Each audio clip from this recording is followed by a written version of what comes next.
Caution flag, they want you to do all kinds of real boring things, like take a low position on the track and give the throttle some slack to reduce your speed. But I'm motherfucking Tony Stewart, I'ma hit the gas and have me some fun. And now I gotta get my sprint car washed, it's completely covered in some really dumb kid's blood. They say no one wants a race with old smoke no more. I just made a little boo-boo and hit Kevin Ward. Oops, slut, think I won't put that pedal to the floor and hit you like a golf ball while I'm yelling? These other racers ain't in it to win it. Just because you're wrapped around my tire, I ain't gonna stop spinning it. Get out of your car and I won't swerve to avoid you. I'll pretend you're a car wash and drive right through you. Whoopi Goldberg couldn't bring you back with a seance. That's a Ghost reference. That movie rocks. And I don't care if I was racing my own mother. She gets out of the car pointing her finger, I'll run her ass so goddamn right. How's my radiator taste? Crush all my competition to get in the first place. Racing ain't fun without violence, and Vicodin won't kill the pain that Tony Stewart's bringing in. My car's a chainsaw, but this brain's all dangling from my exhaust. 50 yards his body was tossed. Blood, guts, indie sprints, midgets, I'll kill you just to hear. Tony Stewart wins Bitch, it. I'ma kill you. You don't want to race with me. I made a hood ornament out of Kevin Ward's spleen. His severed balls are laying on the ground at turn 3. I ain't hitting the brakes, I'll turn you into ground beef.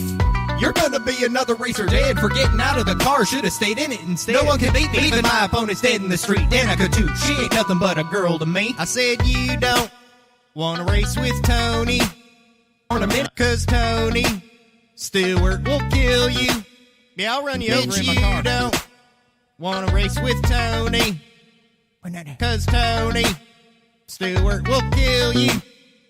Bitch, I'ma kill you like a NASCAR fan's dip cup. I'll spill you all over the asphalt while a bunch of hillbillies film you. Jump in front of me like you're playing Frogger. My sprint car's way too fast, you ain't gon' dodge her. I don't text when I drive, but I do play Candy Crush. And I just got the high score while turning your body to mush. Whoops, was that a kid that I hit? Yep, but I don't give a shit because I'm racing to win. I ain't never slowing down, they call me Smoke. And if I catch you jaywalking, turn you into a ghost. If you're a pedestrian, I'll send your body flipping and drag you through the twists and turns of Watkins Glen. I ain't done yet, this ain't the chorus. Step in front of me pointing your finger, bitch, I'll floor it. A blood stain is orange after you wash it unless you use a quality detergent like Tide, right, Jeff Gordon? Radial tires spinning, murder vehicular, knocking you out of your socks and catching it on video. I'm still turning left and making my millions, and Kevin Ward is hanging out with Robin Williams. I said you don't wanna race with Tony. Why not? Cause Tony Stewart will kill you. Yeah, I'll run you over in my car. You don't wanna race with Tony, cause Tony Stewart will kill you.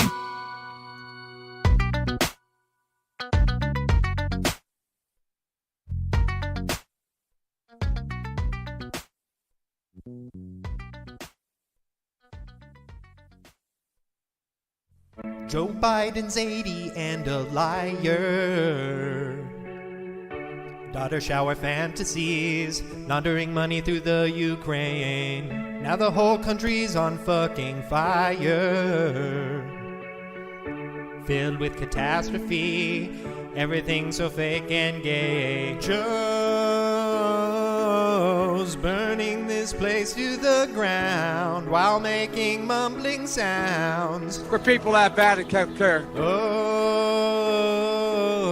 retarded like he has downs, octogenarian clown. I'll either be rolling an egg or being the good, Biden's got Alzheimer's. Biden's got Alzheimer's. This country's on fire. The president has Alzheimer's. Somebody else has gotta be pulling the strings. 10% for the big guy. He weaponized the DOJ. So retarded he forgot his own damn name. We can only re-elect Donald Trump. Leader of the Western world. Always sniffing little boys and girls. Joe's burning this place to the ground while making mumbling sounds. True international effort to pressure. Oh, retarded like he's got downs, octogenarian clown. Shanga Koala. Biden's got Alzheimer's. Biden's got Alzheimer's. The country's literally on fire.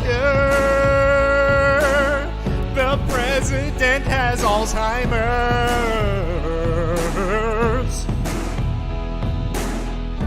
Everything he says is fucking lies. Only $700 for Hawaiians. It was funny when he fell off his bike. Inappropriate showers with his youngest girl. This country's now a dystopian world, and he's gonna let it burn, baby, burn, baby, burn. America is a nation that can be defined in a single word. I was going to excuse me. Biden's got Alzheimer's. Biden's got Alzheimer's. The country's on fucking fire. The president has Alzheimer's.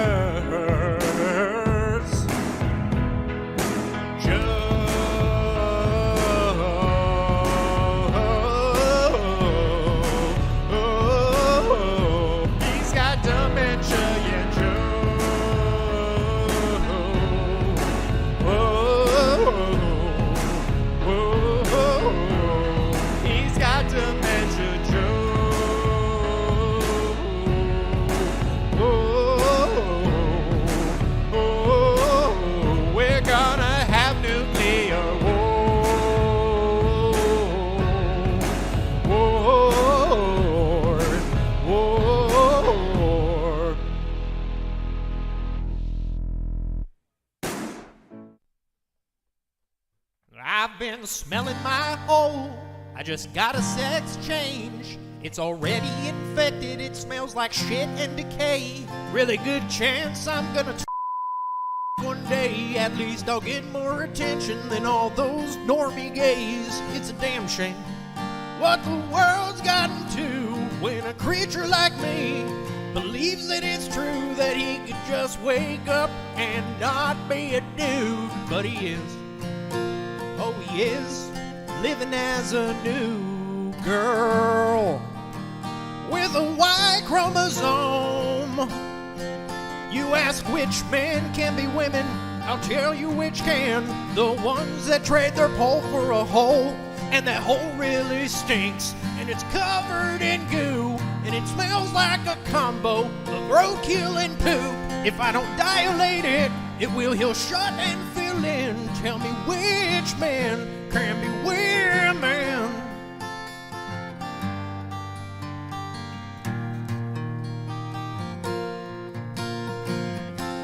There's a global mission to turn peepees to giners. They'll do it to minors, they don't care. Lord, I got gigantic feet, but I cut off my beak. Both my butt cheeks are covered in hair.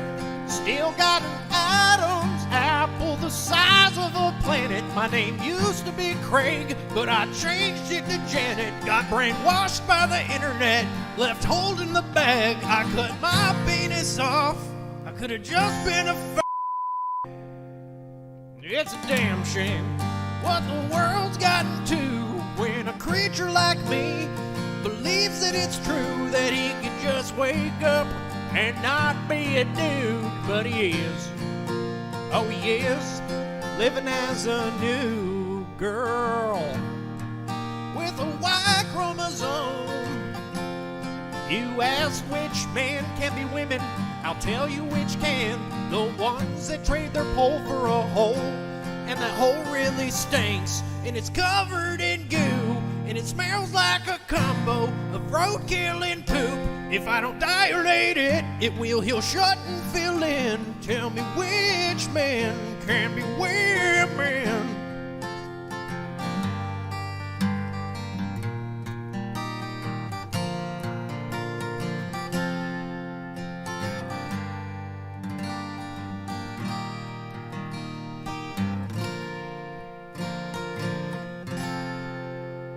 I've been smelling my hole, I got a sex change, and now I regret it. I should have just been fucking gay. Just been fucking gay. I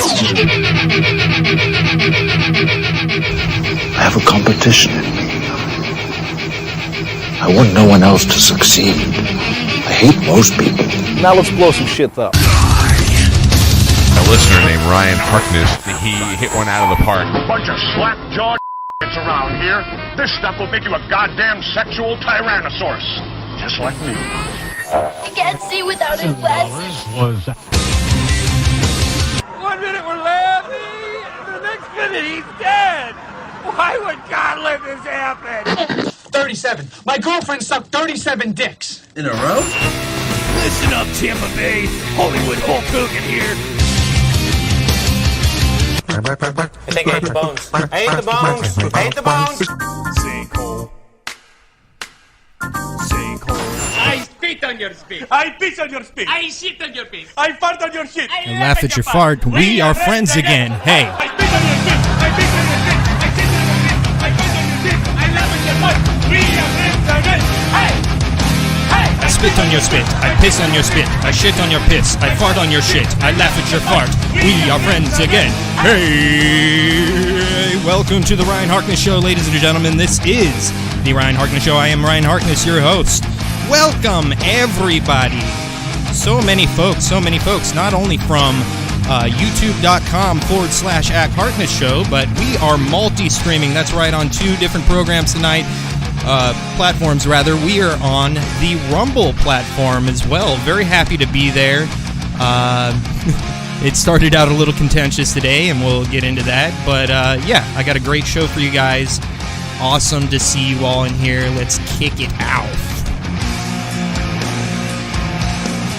Okay, looking at the levels. They're a little hot. Gonna pop that down, Yeah, welcome everybody. So, how was your weekend? I had a fantastic fucking weekend. It was absolutely spectacular. We're going to get into my weekend. Well, my Friday included. Friday is probably the big predecessor to how great my weekend was. But yeah, welcome to the Ryan Harkness Show. This is a fully listener-supported program. You could monetarily support the show by going to buymeacoffee.com/Harkness Show. And since we're on Rumble, I suppose we got fucking Rumble rants already. We'll get into those in a minute. And for social media stuff, make sure you follow me at Ryan Harkness _ on Twitter, or as the kids are calling it these days, X. But I am going to call it Twitter forever.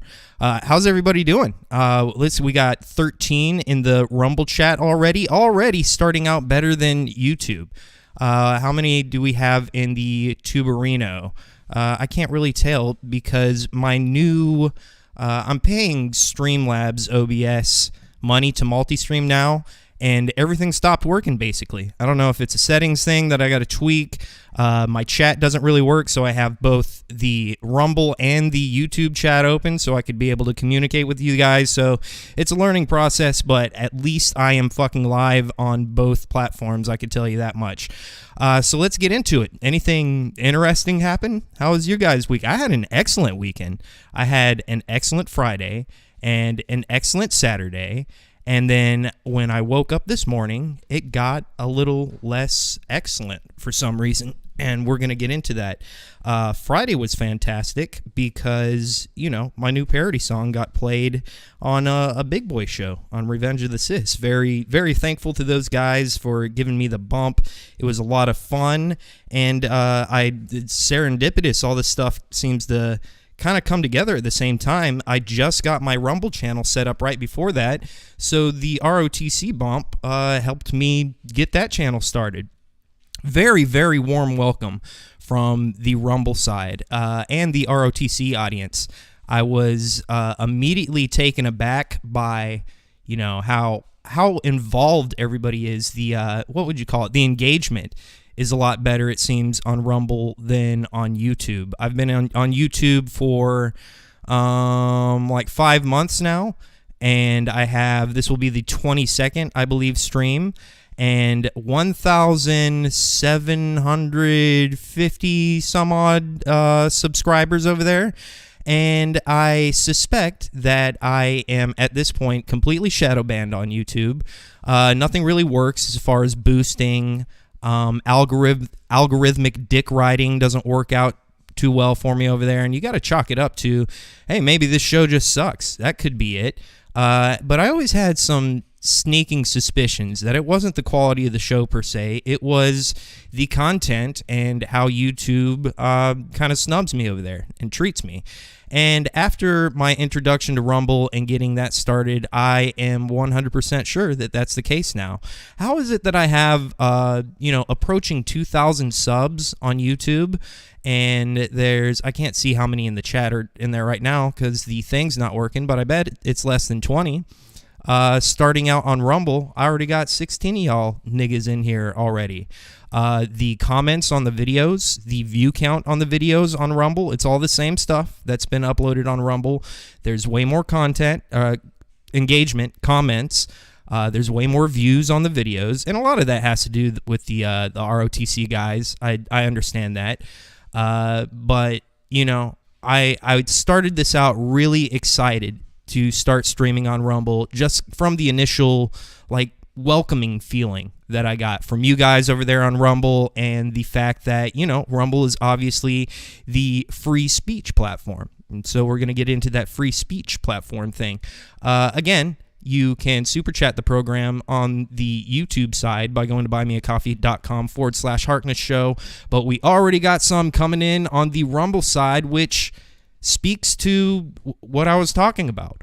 Why is it so dull on YouTube and already popping on Rumble? Thank you guys from Yvonne626. We got a $2 bad boy. It just says money $signs, and another $2 from Yvonne626. Hey, what you chewing? Plus, Mr. Show is the best. All right, I already like you, Yvonne, because you like Mr. Show, and that show formed my sense of humor. I was just starting high school when Mr. Show came out. By the way, what I'm chewing is nicotine gum. This is cinnamon flavored, 4 milligram, CVS or Walgreens, I believe, brand nicotine gum. That's my shit. I got a piece of that in my mouth almost all the time. Yeah, Mr. Show's the shit. You're the shit for super chatting. And I like you already since you like Mr. Show. I had to incorporate that in my show intro a long time ago, because it's just paying homage to that fantastic fucking show. Thank you, sir.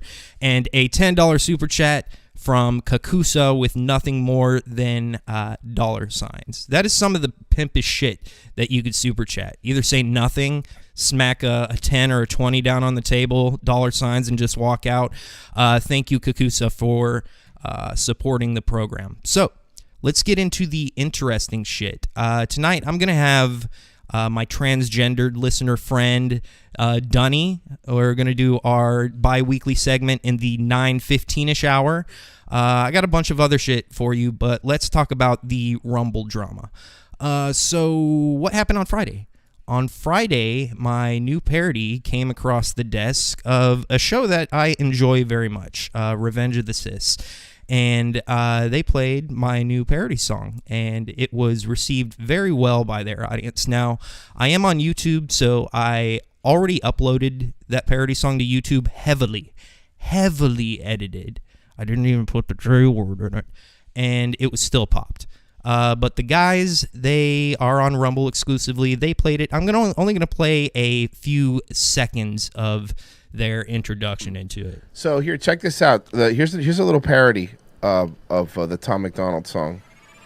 What are they doing inside of the tunnels? Probably trafficking boys and girls. You know they have plans. Okay, I just wanted... I didn't want to... let me see if I could... Okay, it doesn't get to that lyric. I'm trying to be careful because of YouTube. To get this on in the world. Okay, you get the point. That's all I'm going to play. They popped on it. I got the boys to laugh. They sent out the link, and they got... Well, anybody in the Rumble chat right now is probably only here because of the appearance on ROTC. I cannot play anymore since I'm on YouTube. I wouldn't anyway because I don't rehash old parody songs. Once you kick one out, it is relegated to just filler for breaks, rejoiners, stuff like that, but it's time to make fresh content after that. So very happy that happened on Friday. I got a nice bump from it. The guys were very gracious for doing that. And I was happy that I got my Rumble channel kicked off. When I started the Rumble channel, obviously you start with 0. And I had 0 subs. And let me refresh this, see where we're at now. I am at a very healthy start of 185. See, I refreshed it. It is at 181 when I first put it on there. We're at 185 now. So thank you for the ROTC bump, Royce and Mersh. Very thankful for you guys playing that song. So, you know how it goes. I've been in this game a little while. I used to do radio in Tampa. And when you came out with a banger, you can't rest all your laurels on coming out with a viral hit every now and then. It's got to be consistent, compelling content again and again and again. So I wasn't putting all my eggs in the basket. It's kind of like a ladder. And the ROTC thing is just, one rung up. One rung that I'm very happy to have climbed. But at the end of the day, you get home, you read all the glowing tweets, and you get the dopamine in your head, and you know that your channel and possibly your internet career is going to grow a little bit more, and it's a good thing. I watched the views on the parody song on Rumble grow and grow and grow, and that was all day yesterday, and, it was good. Got a lot of great feedback on it. And then right before I went to bed, I remember looking at Twitter, and I saw something. It was kind of late that night. I think it was like 1 a.m.-ish, and I distinctly remember seeing this thing. This is from The Wokies Are Coming at SOS West Coast on Twitter. I distinctly remember seeing this tweet, and it said, "They already got to it." I didn't understand what that meant at all. I thought it was a non sequitur. I thought either he was misunderstanding something or I was misunderstanding something.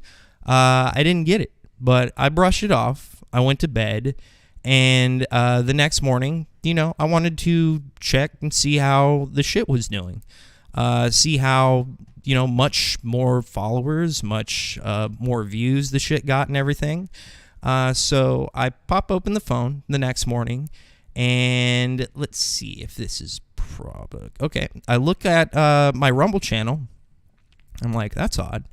I remember seeing that new video. It was always at the bottom of the screen. When you go to my content through the Rumble dashboard, it was always at the very bottom because I think it was the first video that I uploaded on the channel.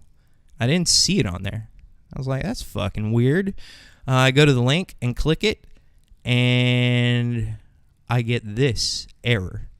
Oh, not that one. Is this it? Yep, this error right here. Doink and doink. What's wrong? where'd my cool video go? It was doing so well. What's 410 video not found mean, Rumble? That's kind of weird. Yeah, I thought maybe it's a mistake or something. Maybe I just got to refresh it. Maybe I got the link wrong, something like that. I mean, I went to bed that night. That tweet that Wokies Are Coming sent me, that didn't even come into my mind yet. That one that I just showed, I wasn't even thinking about that at all. And I tried another link, didn't work. Tried looking at my content again, kept getting that 401 error, and it was kind of like there's something wrong. I'm fucking this up. This is Rumble. Rumble's not gonna kick you off for spicy content. I mean, that's the whole point of Rumble. But lo and behold, I figured out that my video had been absolutely deleted without any explanation whatsoever. So I immediately tweeted Rumble saying, at Rumble Video, why did you delete my Tom McDonald Facts parody with zero explanation? It's a comedy song. And there was zero explanation. And let me just, before this sentence comes out of my mouth, let me check my email, because I did sequester, or request rather, a email explanation to see if, maybe they could tell me what's up. And emails, nope, nothing new in there. Doink. Rumble, no, just some more comments on the video. Nothing from Rumble or Christopher Rumble himself whatsoever. So yeah, they popped it. Zero explanation. I immediately send that tweet to them, and luckily for me, I don't know if anything would have been done, but I got to give it to Royce and Mersh from Revenge of the Sis, because as soon as he saw that, he followed up, he retweeted it, and he was like, hey, Rumble, what the fuck? This one's from, that's the last one. That was, there's Royce there asking, hey, Rumble Video, let me read his quote treat. Yo, Rumble Video, what is this about? We played this parody on our song, and there was nothing in it that would violate terms of service.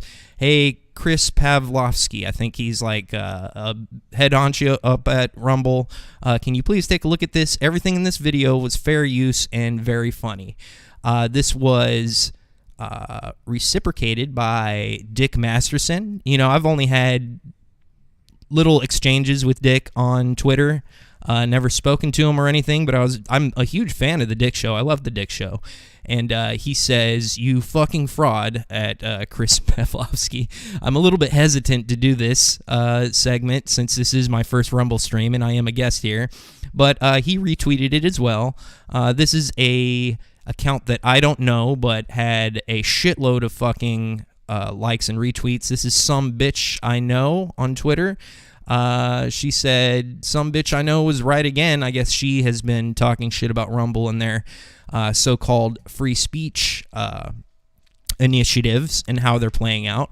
But yeah, my video got popped, and Rumble got absolutely lambasted and ratioed on Twitter, and that went on for hours and hours and hours, and nothing came of it until I think it was maybe, what time was it?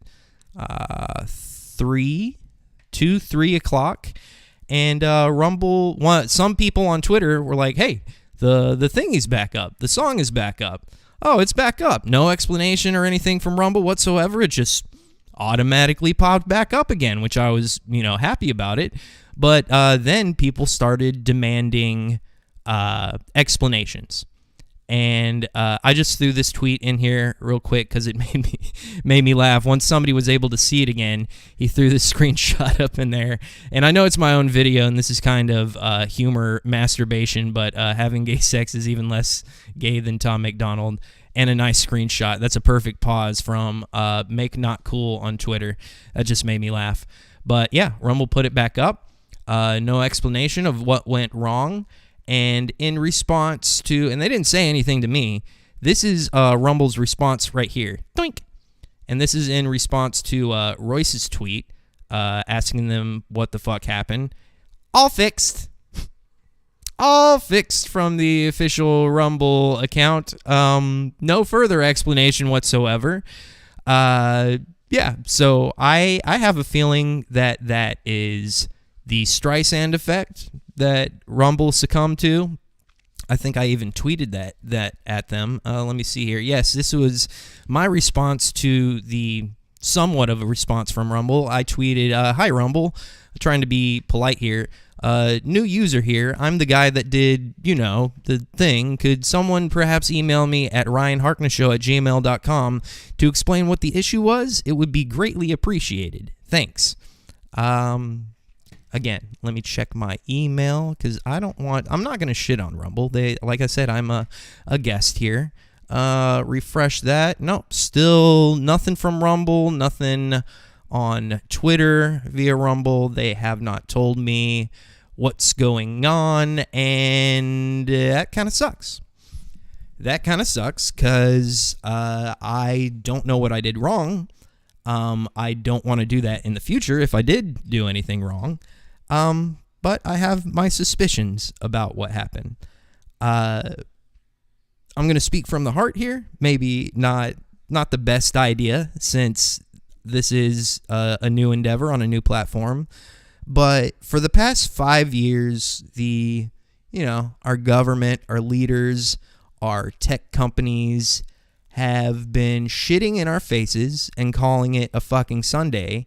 And I'm tired of being treated like I'm a fucking idiot. I know you guys are too. And it's getting tiresome. And it makes me think, who are friends and who are enemies? And what's worse? An enemy that is outright, open with their stance. Yeah, I don't like you. I want to fuck you. I want you broke. I want you dependent on the government. I want you dead. I want your kids fucked. All that kind of stuff. Yeah, not great, but at least you know what you have in front of you with that case. What may be more insidious than that is perhaps somebody posing as a friend saying, "Hey, we're the new, you tired of getting banned and popped off of YouTube? Well, we got an alternative for you. We're the free speech platform, and this is where you need to go when you want to get the real information. Because, that woke YouTube, they're just going to steer you down the wrong direction. We would never do that.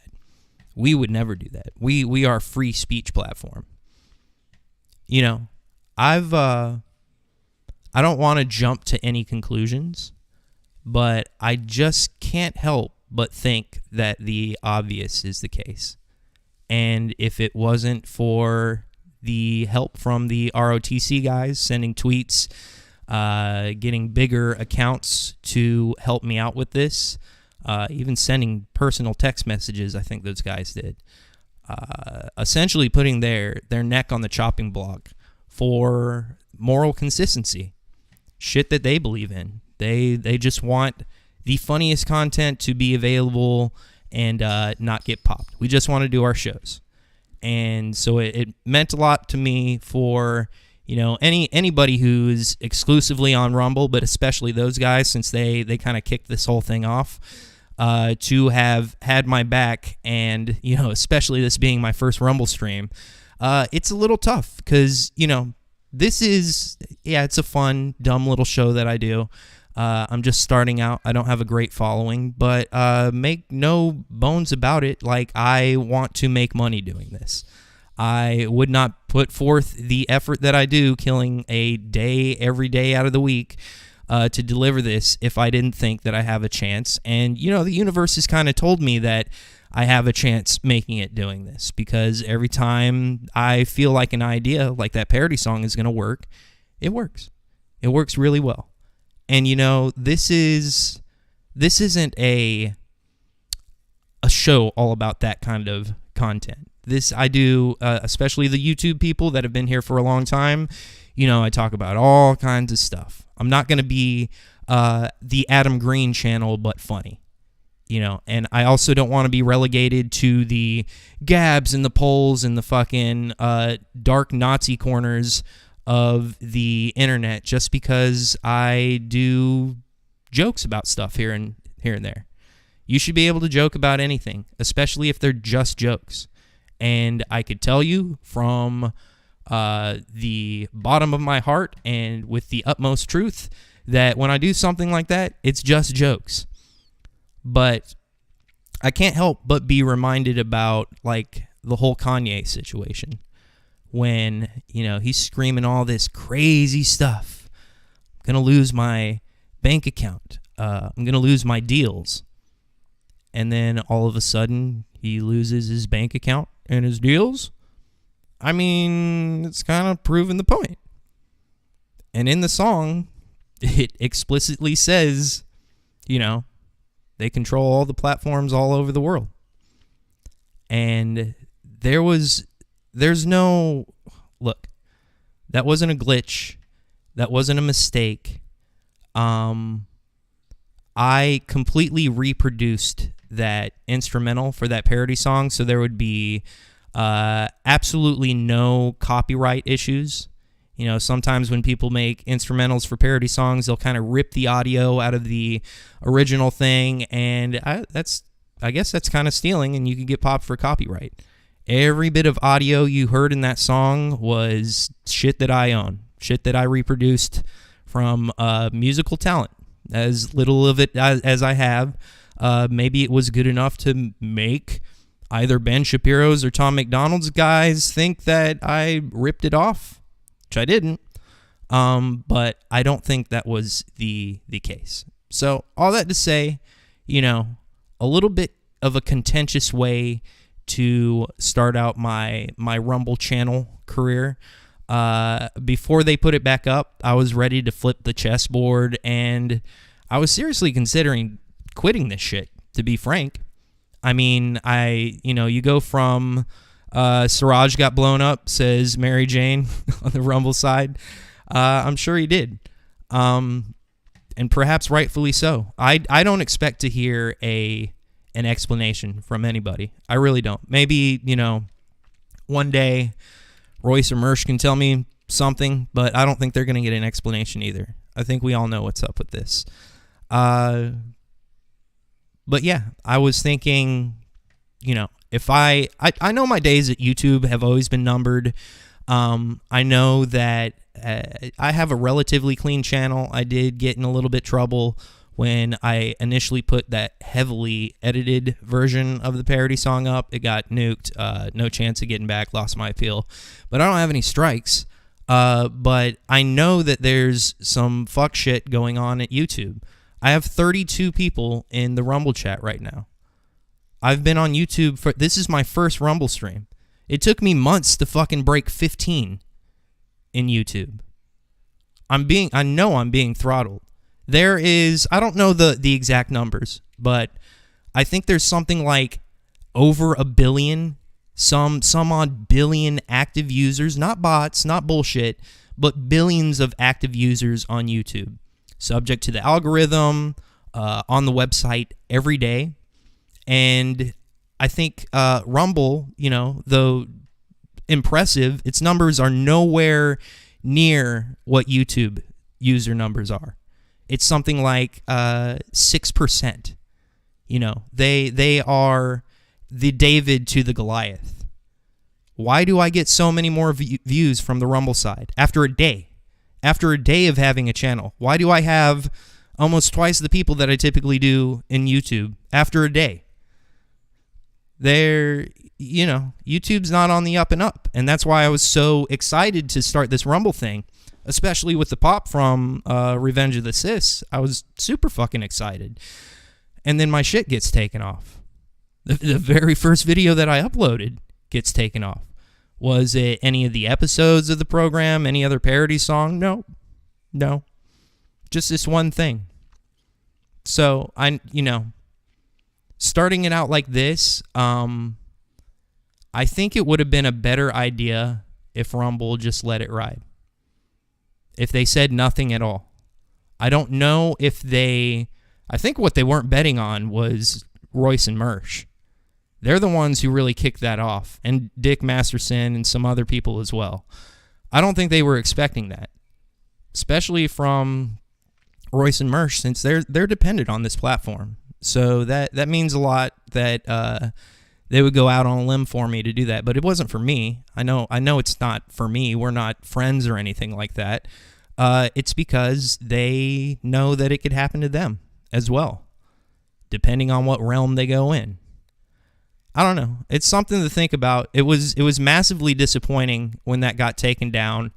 And I know if not for some people that I'm very thankful for, it would not have gone back up. And at that point, I'm a man without a home, and I always have to run this thing through a filter. And I can't do a show like that. I can't fucking do a show walking on eggshells and shit. And again, I don't have a super spicy show. I just like to joke around and make dick and fart jokes. But when a bunch of Hasids pop out of the sewers like Ninja Turtles, I'm going to make a song about it. And no, I'm not even, I do some of the best fucking parody songs that the planet has ever seen. I know that sounds hubristic, but it's just the fucking truth. I'll put my shit up to anybody at this point. And I used to do it on the radio all the time. It was around 2015 I quit doing radio and broadcasting. Started in like 2010. I just quit altogether once the internet started getting gay. Once Twitter started popping people, YouTube started popping people. My life kind of fell apart at the same time, so that's mostly why I quit broadcasting. But it was just less than 6 months ago when that ginger retard came out with the "I've been selling my soul" song. I was like, this perfect idea popped in my head. I'm going to make a parody song, see what happens. And it fucking popped. All over the world, millions of fucking views. People have made money off of it while I have made practically none on it. And things have been going well since then. I started streaming. Excuse me, I know a lot of this is redundant to you YouTube people, but I got a lot of new listeners on Rumble, and they perhaps haven't heard this shit before. But it's been fun watching the incremental growth. And it puts hope in my little heart when I see things progressing in the right way. But maybe I got a little bit too hopeful when Rumble started looking successful. And they yanked the fucking carpet out from under me with that, I feel. And again, I don't think they would have put it back up if not for, Dick, Royce, Mersch, those kind of people lambasting them. And I think they deserve it, frankly. Christopher Rumble, what's the Muslim's guy's name? I don't remember. What's her name? Mary Jane said Siraj. Yeah, Siraj. If any of you guys see this, I don't expect the truth, but I'll give you an out. If you ever reach out to me via email or something, I know you saw my tweet about that. Just say, we can make this pretty simple. Just say, Ryan, it is what you think it is. And just leave it at that. And I'll be happy with that answer. I'll look at you like you're a man looking me in the eyes and telling the truth, because we know what it is. I know all of you know what it is. I don't believe there was a mistake. I don't believe there was a glitch. I think that song was so goddamn good, and you were afraid of what it was going to do. Somebody told you to shut it the fuck down. And you did. And you got the snapback for it. To be morally consistent, to uphold your image as the alternative to YouTube, the free speech platform. I don't expect you to be free speech. You guys got to make money, shit like that. I'm sure you got a lot of Tom McDonald and Ben Shapiro fans paying you money on this platform, so maybe that has something to do with it. But again, it's just jokes. Let it ride. People are dumb. They have the attention span of a goldfish these days, and they would have forgotten about it in a few weeks, no matter how many hundreds of thousands of hits it might have got. But it's back up. You guys can find it on my channel. I am apparently successfully streaming on this thing. I see you guys in the chat. Thank you for showing up tonight. Around 30 in the chat right now on the Rumble side, and I don't know how many are on the YouTube side because my thing stops working, but yeah, it looks like I'm on 2 platforms now, and happy to do it. But that's the Rumble thing. Kind of gay, but kind of cool at the same time. Somewhat of a victory getting it back up. But again, I just don't know what the future holds. If this could happen right out of the gate, am I going to get throttled on Rumble? Am I a marked man? Again, I don't want to do content like that exclusively. I do shit about all kinds of stuff. You'll see that throughout the rest of the show. But it's weird. It's kind of a foreboding feeling to, feel so positive about something at one moment when you see all the praise and the people laughing and the numbers going up, and then it's the without an explanation thing. That's what's weird. And again, the Kanye effect. I can't help think what the obvious is the reason. And I do think that's a reason. But Christopher Rumble, Raj, or whatever your name is, I'm sorry. I'll get to know you guys better. Hopefully one day, if this is, I'd like this to be the start of a great business opportunity for the both of us. And if you ever do extend an explanation, again, I don't need you to get into details. I don't need you to lie. Please don't lie to me. But if you want the easy way out, again, the easy way out, just say, Ryan, it is what you think it is. Because it is what I think it is. All right, that's the Rumble stuff. Still grateful to be here on Rumble. And let's move on to some more of the whimsical shit. The president has recently done a fantastic fucking press conference. He's doing real well, you guys. You see, we don't always talk about the tunnels and shit like that. We got plenty of other stuff to get into. This is the president of the United States, Joe Biden, at a recent press conference. He's doing real well. Let's check in on him. Thank you, and I'll take some questions. He's young. He's spry. Obviously, the man that should be leading the free world currently. Thank you, and I'll take some questions. President Biden, something the special counsel said in his report is that one of the reasons you were not charged is because, in his description, you are a well-meaning elderly man with a poor memory. I'm well-meaning, and I'm an elderly man, and I know what the hell I'm doing. I've been president. That's the worst, right? Well-meaning. That's got a sting.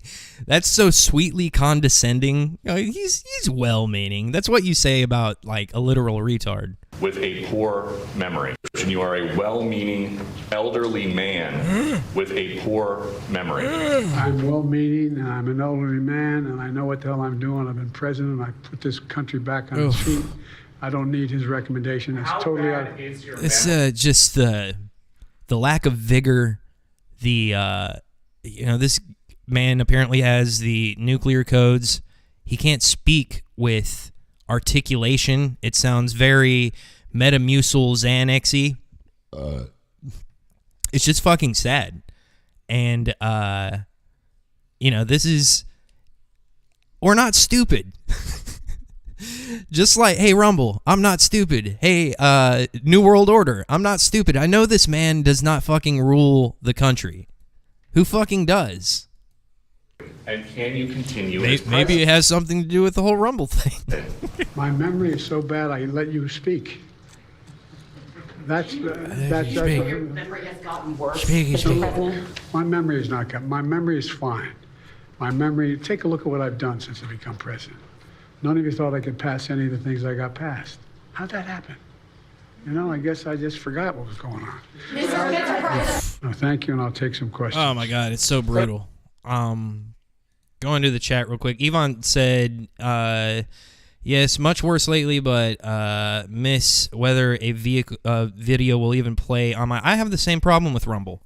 It was so abysmal when I first started using Rumble. I could not get any video to play. It would start and up, and you would have to watch the video, and it was unwatchable. I was very angry at first.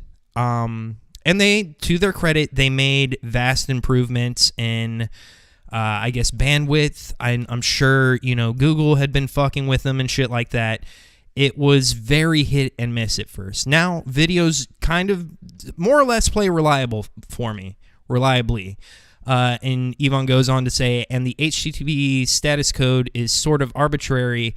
It's meant to mean permanently deleted, but I could program a web server to return a 410 anytime there's any error on the web server or anytime. I don't know if you're like insinuating that this could be a fuck up, like the 410 came from a legit glitch or a boo-boo. As Kanasi says, don't be gay, Rumble. They were being gay. They were indubitably, absolutely fucking being gay. And they got called out on it on a mass scale. And this, let me just show you something real quick. Let me see if I can pull this up. Here's my Twitter. I'm going to go to my notifications real quick. We're going to go through and you're going to see, let me get rid of Biden, old doo-doo pants here. This is browser 2, is it? Yeah. All right, these are my notifications. This is all stuff. This is different platforms have been reaching out to me over this. Pilled.net that I've never heard of. The CEO of BitChute reached out to me. He was real polite. I've never had all these retweets of the same thing. I'm going to go down and down. I'm going to keep this massive scroll through these hundreds of tweets down until I get through all the shit from today. It's forever. And Rumble was tagged in like fucking most of these. There's videos saying that Rumble is a Trojan horse, da-da-da-da-da-da. All the way down, and no, it's still there. Then people started tweeting out the Twitter link because Twitter didn't nuke it. Twitter it's been up on Twitter, no bubbles, no troubles this whole time. Still going down, still going down. I think it's about maybe here. Yeah, right here. So several fucking hundred tweets with Rumble tagged in those bitches. That's why they put it back up.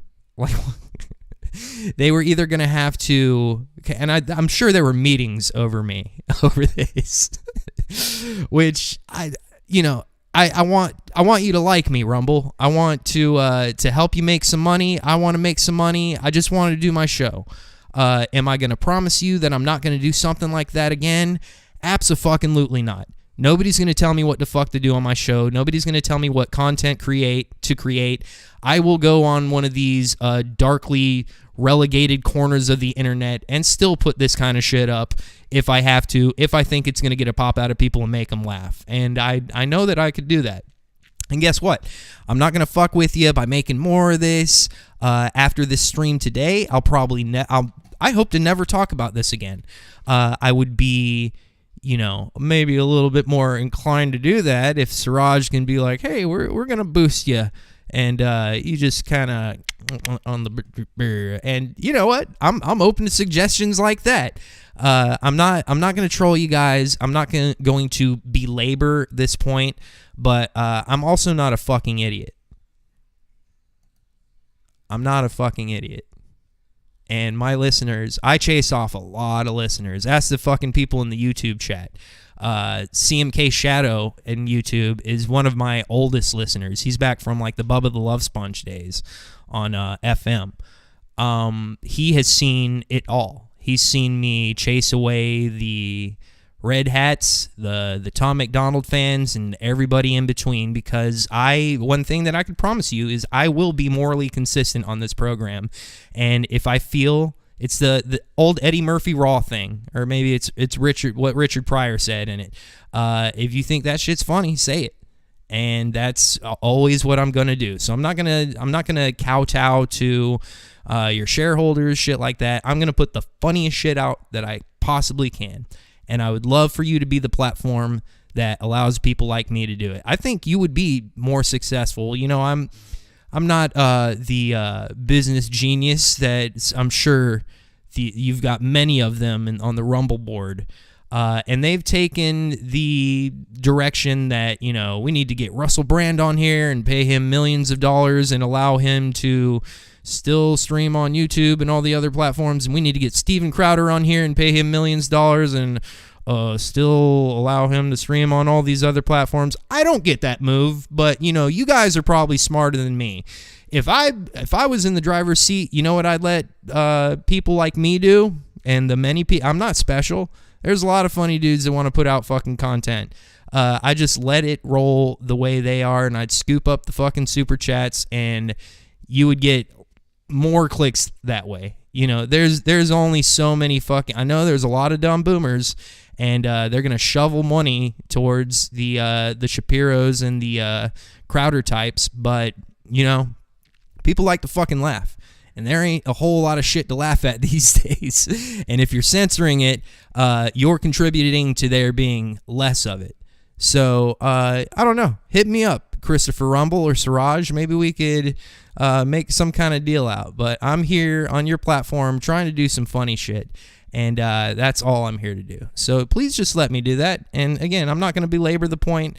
I'm not going to drill in on this too much. I do plenty of other content. Here, I'm gonna shit on the president a little bit more. Let's see what his very illustrious and intelligent minion had to say. Also getting butt fucked by Ducey. One more. Okay. Thank you, Corinne. If the special counsel says President Biden's got significant limitations on his memory, then who is helping him run the country?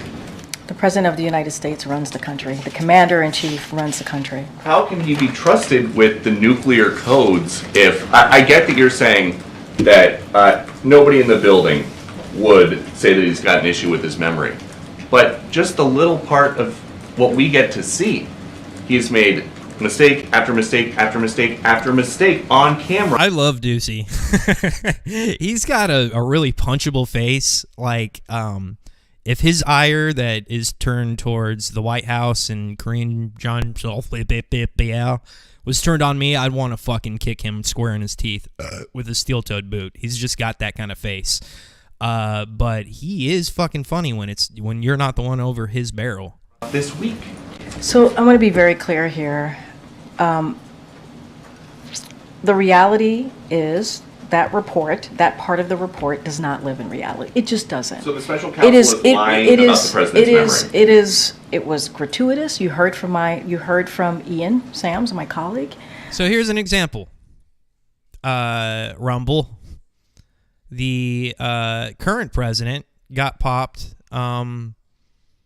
with a stack of classified documents next to his fucking Corvette in the garage, while the same people are trying to pop former President Trump for having classified documents.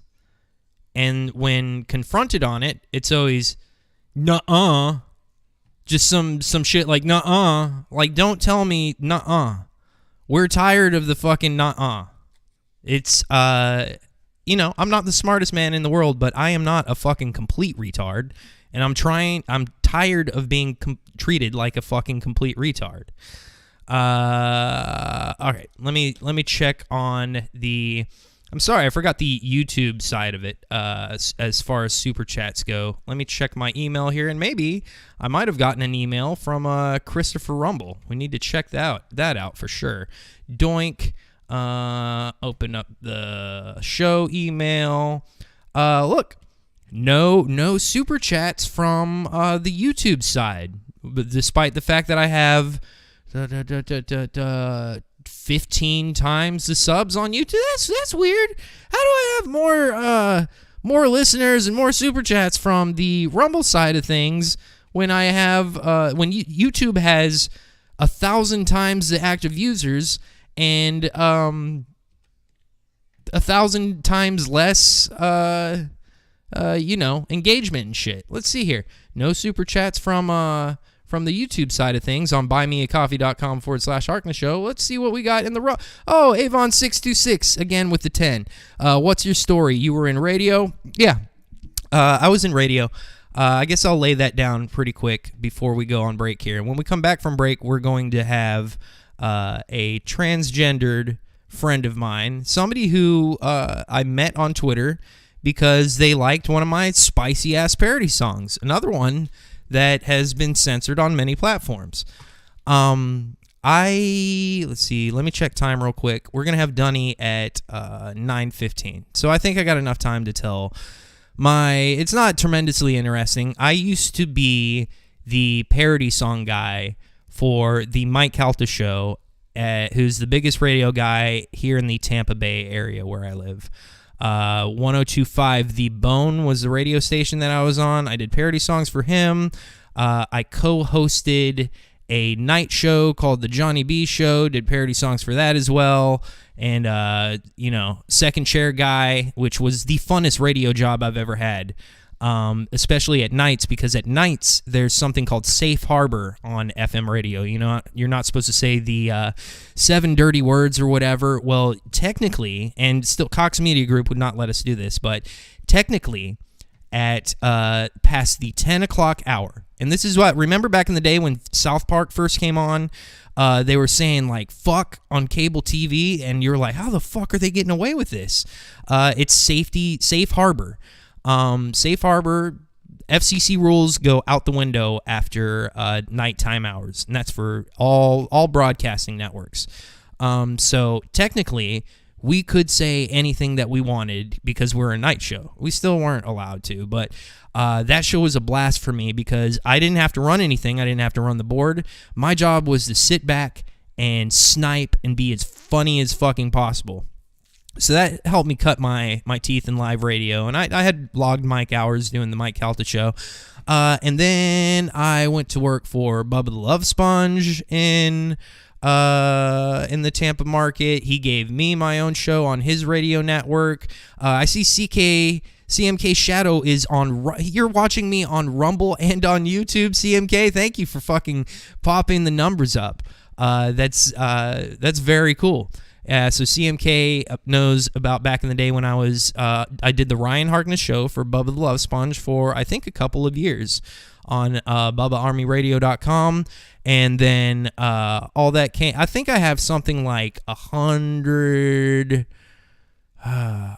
parody songs that were played on FM radio on multiple stations. Something like 12 full hours of content in just my radio production. Little 3-minute songs, but that's a lot when you think it's 2 and 3 minutes a pop. But yeah, that's how I started out. I had a lot of fun doing it, and then I got a divorce around 2016, and I quit broadcasting to make money and get my life put back together. And that's when cancel culture started. The internet got gay. Everybody was getting popped. Even if I was to do a show or do any kind of broadcasting thing, I knew I would have gotten nuked. So I just put it on the back burner. Fast forward to Elon Musk took over Twitter, and I've been selling my soul. I put out my first production after 2016 to 2023, 16, 17, 18, 19, 20, 21, 22, I think 8 years since I had done anything. The first thing I put out went mega fucking viral.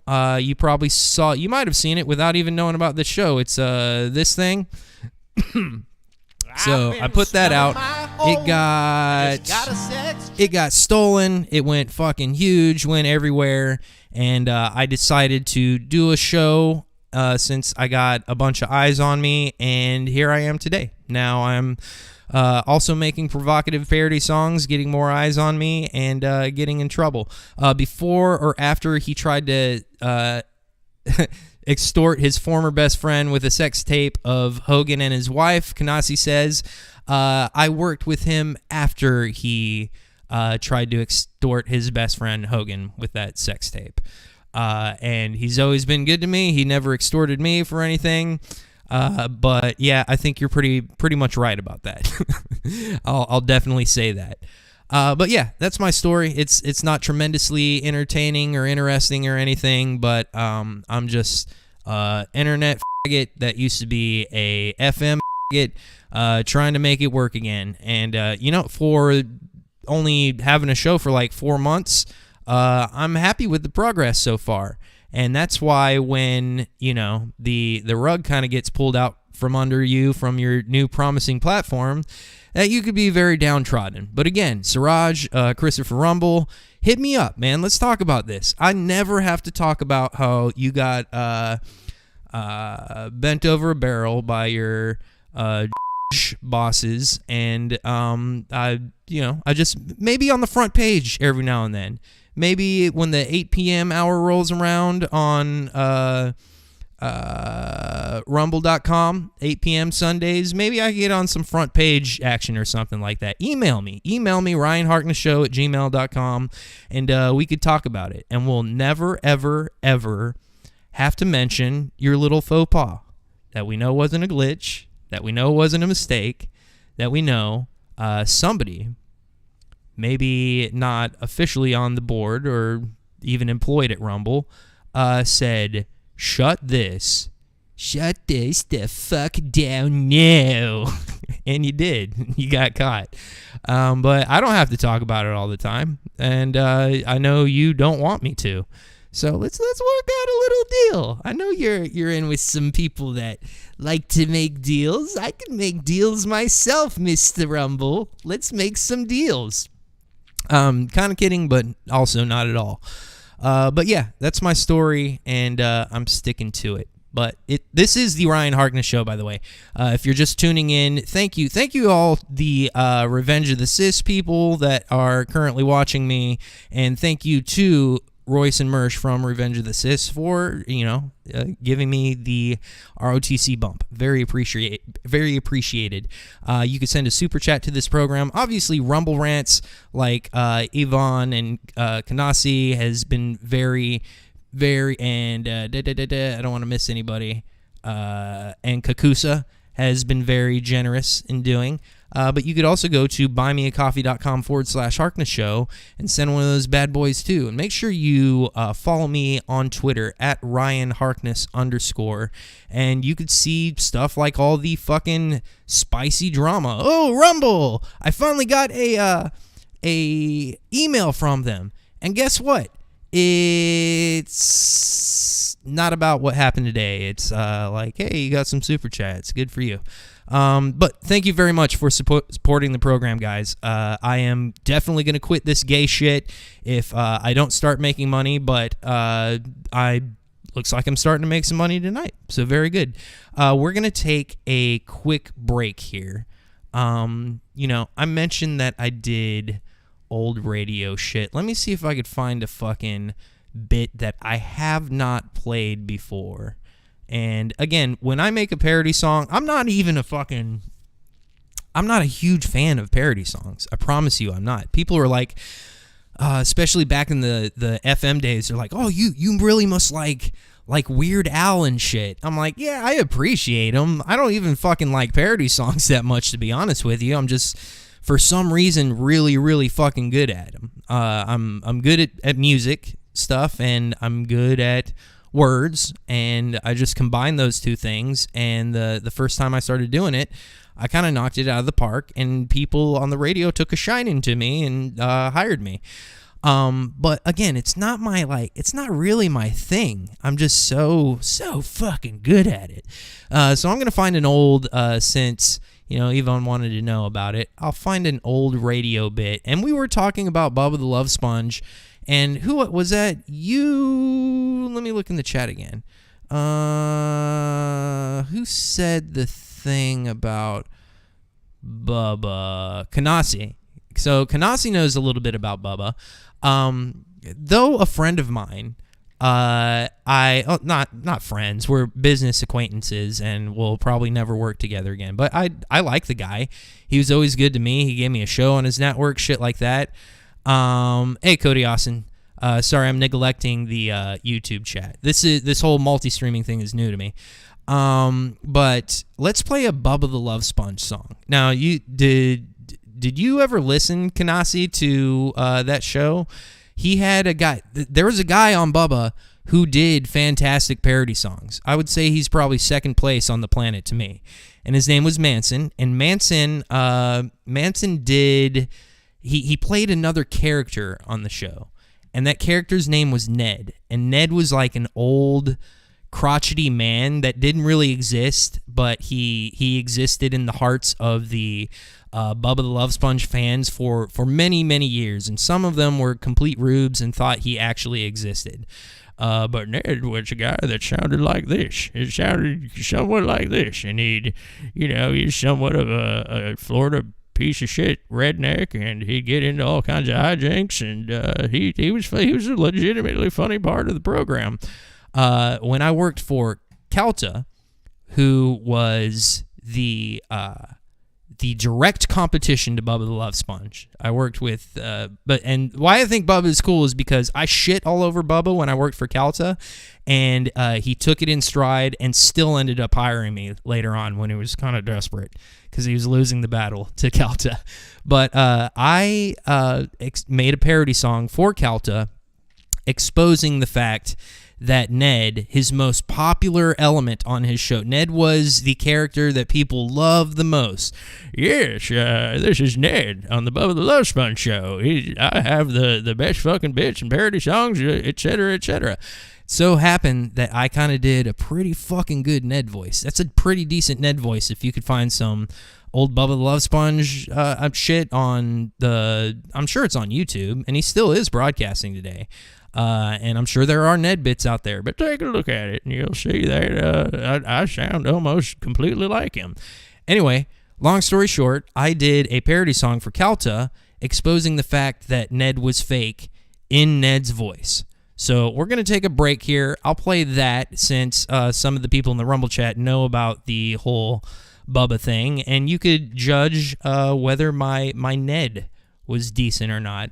And then when we come back, we're going to link up via Zoom for a transgendered individual, and we're going to talk gay stuff and politics, because she is a expert in gay shit and politics. And Dunny, I think we're going to call this Gay News with Dunny or something. I still haven't come up with a name for this segment, but we're going on break real quick. I'm going to fill up my drink. I'm going to take a piss. I'm going to get Dunny logged in, and you're going to listen to a couple irrelevant parody songs from way back in the fucking FM radio days.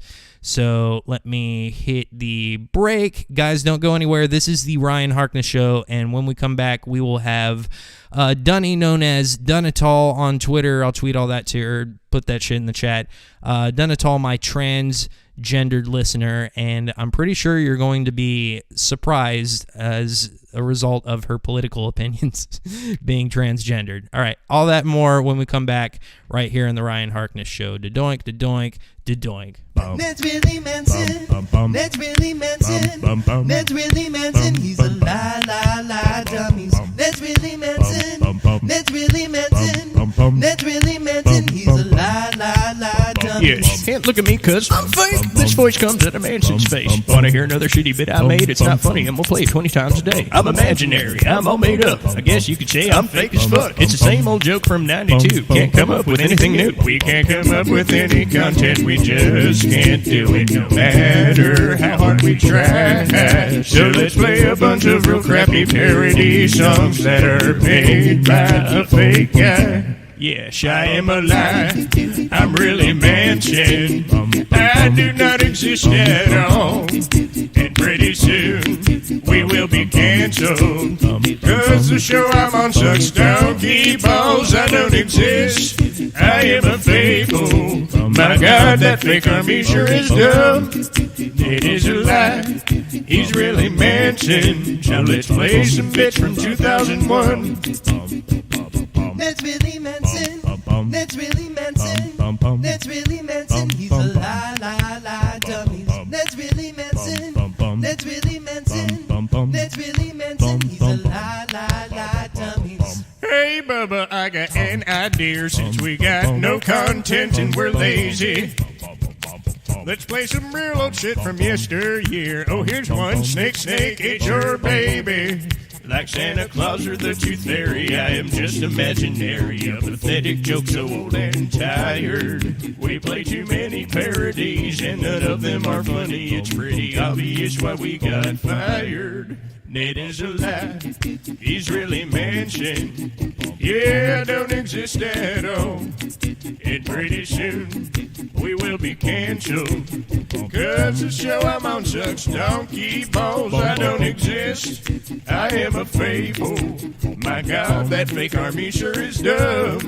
I am a lie, I'm really Mansion, and I make unfunny parody songs. Yes. That's really Manson. Not real. That's really Manson. Made up. That's really Manson. He's a Hey, Manson, trying to drink a glass of water while saying my ABCs. That's really Manson. It's impossible because we're the same goddamn person. I am a lie. I'm really Mansion. I do not exist at all. A fake voice. And pretty soon, real soon, we will be canceled. Cause the show I'm on sucks donkey balls. I don't exist. I am a fable. My God, that fake army sure is dumb. I am a lie. I'm really Mansion. And I make mediocre parody songs. Forgot the words. And I make mediocre parody songs. Manson did not make mediocre parody songs. Manson's parody songs were fantastic. Again, were they as good as mine? Nah, probably not, but they were fucking close second, for sure. Manson was a really funny dude, and I kind of even felt bad for shitting on him when I went over, because after I made that, like, they got fired. We were on the same radio station, and Calta and Bubba were competing for first place. And the Calta show won, and Bubba ended up losing his spot. It was replaced by our show, and they eventually got fired from that radio station. And when I quit and went and worked with them, I kind of felt bad about shitting on them. Again, they all took it in stride. They were all really cool over there. And the way Bubba said is it's Patriots versus the Chiefs or something like that. It's just football, whatever. But welcome back to the Ryan Harkness Show. Thanks for letting me indulge you in my old stupid radio dealios. We are coming back with a very special segment that we haven't done in over a month. This is Dunny that you see on screen. Hey, Dunny, let's do a quick sound check here. Make sure that it works live. Can I hear you? Yeah, I got some little. You're kind of breaking in and out, but speak loudly and clearly into your microphone, and hopefully it'll sound a little bit better. But you're looking good. Thank you for getting gussied up shit. as you normally do. This is Dunny. Yeah, Dunny, I was hoping the microphone was better. That's a little bit better. We might need to reconnect or something, because now you're kind of freezing up. I don't like this. But I'm going to reset the audience a little bit. We got a bunch of new listeners. Volume has been raised. Oof. That sounds brutal, Dunny. We got a bunch of new listeners, Dunny, so I want this to go well. And let me reset them. I know you guys have probably seen the Which Men Can Be Women parody song that I put out a while ago. If you're a new listener, just a quick taste. You saw it in the intro, and you could find it on my Rumble channel, fully unedited. It's the, I'm just going to play a second. Anyway, Dunny saw this, and she reached out on Twitter to me. And it was just, I didn't know. She didn't have anything distinctive letting me know whether she was male or female or anything in between on her PvP. I think your profile picture on Twitter, which is at DUNNETAHL, is just a little thing that says, like, I'm an attack helicopter, correct? Like, in reference to that joke, I could be anything I want. I'm a fucking... An attack helicopter. Yes. Yeah. So that's what it used to be. Now I have a picture. Oh yeah, you got a picture now. I remember. And you sound better now too. Great. She said, yeah, I really liked your song, and I didn't think of anything of it. It was a while ago, so I don't really remember the exact ins and outs. And she didn't solicit. She wasn't like up forward with this. She was like, oh yeah, I'm gonna share this with my trans friends as well. I think they're gonna love it.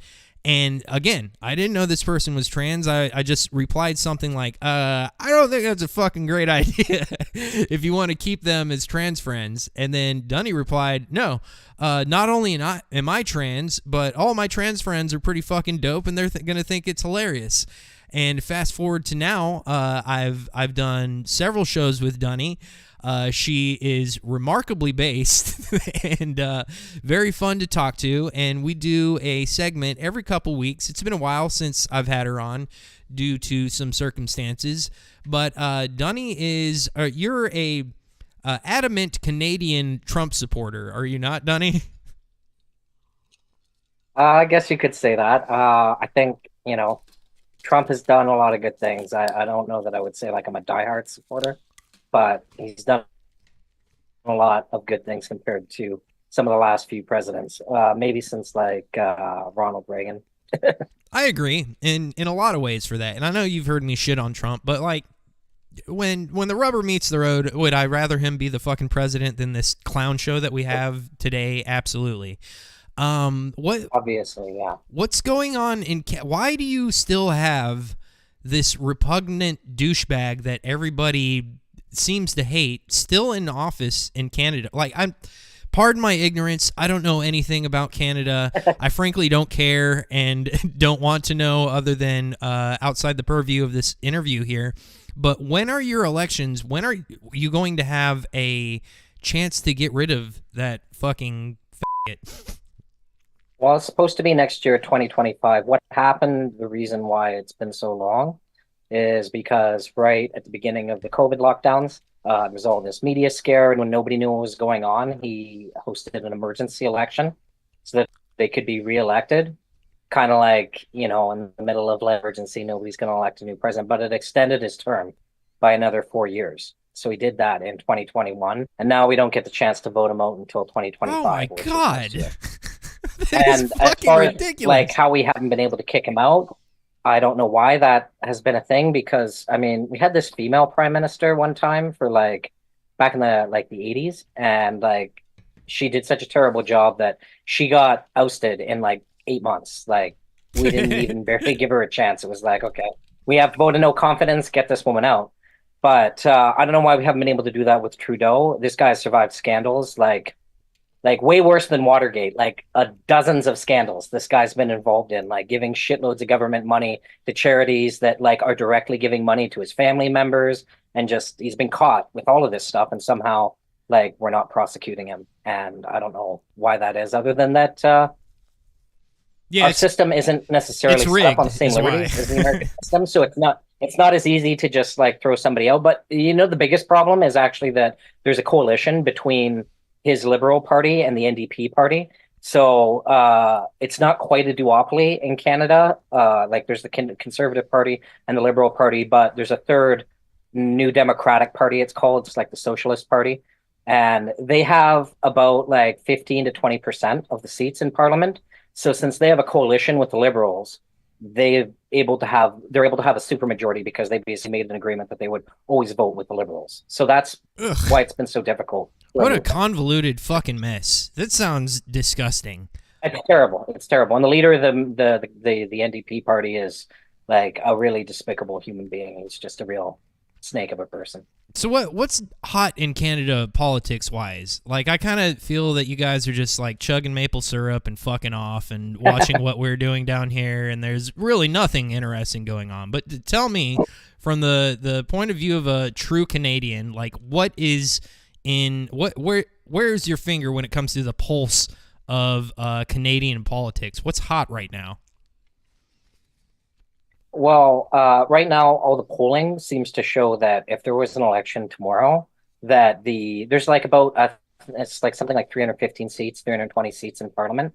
Let me actually double check. 300 and something seats in Parliament. But if there was an election tomorrow, the Conservatives would win like the largest majority in history, something like 270 seats. But what's a Canadian Conservative? Isn't it a Canadian Conservative like I don't know. Yeah, we should probably if there's, I don't even know, I'm trying to come up with a joke off the top of my head, but it would be an Overton window joke where they're not conservative at all. You know what I mean? It's like a Canadian conservative is a Democrat that lives in Mississippi in the United States. Like, oh, we could still cut the dicks off the kids. Well, I mean, they're a lot less. I guess you could say, like Canadians very much like mind your own business, don't get involved in other people's politics. So a lot of the more conservative family-based traditions that are in Republican politics are not as much a discussion necessarily in conservative politics. I mean, our current leader of the Conservative Party, Pierre Poilievre, he's mostly focused on getting the economy back on track because, like, the housing market has just been out of fucking control. Nobody, like, it's like some of the most expensive housing, top 3 most expensive housing in the world in Vancouver and Toronto. Yeah, it sucks. My property, it sucks here too. My property taxes were $10,000 this year. Yeah, so that's kind of insane. From like 4. Like, yeah.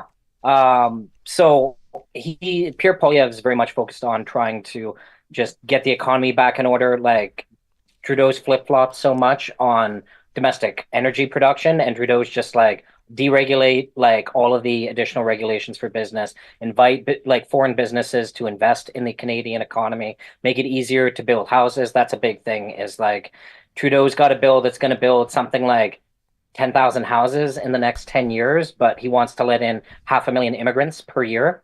So how are you going to house, in 10 years, 5 million new immigrants with 10,000 houses? Whereas Pierre Poilievre, he's like, just don't even put that on the government. Let the government get out of the way. Make it way easier for private developers to build homes. And he's very much about just deregulating the market to allow the free market to build the homes that are necessary for all the people, because there's a housing crisis, and then like homes are so expensive because there's a supply constraint. So he's like, let's build more houses, and then the affordability of housing will increase. I know him as the Apple guy.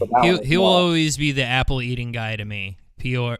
Yeah, I mean, he's got a little bit of charisma. You know what I mean? He's not cool. quite like I'll give you that. as entertaining and charismatic as Trump, but he's a lot more charismatic than the last conservative leader we had, this Andrew Scheer guy, who was running against Trudeau in the last election, and that's kind of why they lost. Is Andrew Scheer's like not the most charismatic guy, but Pierre Poilievre, he's got some charisma. So. Canada's so boring. God, no wonder you guys have nothing to fucking constantly just throwing the questions back at the reporters. Dunny, like, you need to come to the United States. Your country sucks. It truly does. Like, my country sucks. I mean, I don't want to raise my kids in this country. I want to raise my kids in the United States. You should be a trans person who has kids in the United States. Absolutely. Absolutely. If we're going to have trans people raising kids, I want it to be in the United States, not that cucked fucking country of Canada. You need to come to Florida, and we need to do some fucking drugs together. I want to talk to you about drugs tonight. Let's have fun. Let's talk about how you like to get fucked up. A lot of experience there. I know you do. We start like our first show. We kind of talked about like mushrooms and shit. First, kids, you are the ambassador from the LGBTQ. I listened to some old shows, and I was like, maybe I was drunk or something, but I was like, she's a LBG. I said LBG. I sounded like a retard, but anyway, it doesn't matter. Yes, it doesn't matter. Dunny is the LGBTQ ambassador from that community, and on the first few shows, like I think I asked you if you had ever done mushrooms before, and you were like, "Fuck yeah, I've done mushrooms." And usually a couple times a year. So we're gonna talk about drugs, but I want to do it in two parts. First, since you are the LGBTQ ambassador, I want to talk about gay drugs first. And if you might not have any experience with gay drugs. Do you know? I'll give you the floor. Do you know what I mean when I say gay drugs? I'm assuming like the two most popular drugs in the gay community are meth and poppers. Hell yeah. That'll work for me. That works. And you're correct that I don't have experience because of my heart condition. Stimulants are very, very dangerous for my heart. No meth and poppers. That sucks. I know. They look like so much fun, but I forgot you had a heart thing. That kind of sucks. But let's call experience like, have you ever been close to somebody in maybe some situations? Yeah, like I've been like having sex with guys while they're doing. You fucked a guy in his popper ass before? Yeah. Fuck like yeah, that's what I'm looking for. All right. So a popper, if you don't know, is like it's amyl nitrate, basically, isn't it? Or am I wrong about that? Yeah, it's amyl nitrate. No, that's correct. It's not smelling salts. I don't even know what it's a vasodilator. Like it gets the blood vessels opened up. Yeah. And it also has some other effects. And the gay community has figured out that it relaxes your butthole muscles to where gay butt sex is a lot easier to achieve. Am I right about that, or am I fucking all that up?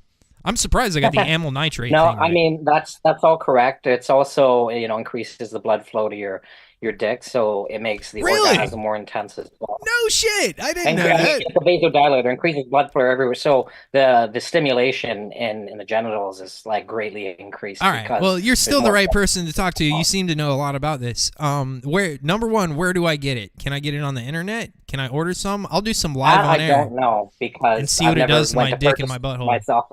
I'm on Rumble sometimes now. People I have sex with leave it at my place. And then like somebody else will ask me. I'll be like, oh, here's some nitrous that somebody left here, or some a popper somebody left here. But I'll figure that out. I want to try it. I would have never purchased it because I've never done it, right? But you've been around the effects of it, and you know that it works, right? Does it make butt sex better? I mean, they seem to like it. I mean, I can't speak from personal experience, obviously, right? All right, but you have friends in the community, and I'm sure you've heard plenty of stories and shit. So I didn't know about the penis part. I knew about the poo-poo part. Yeah, I mean, obviously they like to do it. That's pretty dope. I want to see what it does in my... I want to see... Well, yeah, it's not just relaxing the asshole. It increases blood flow everywhere. Yeah. A drug that you could just go...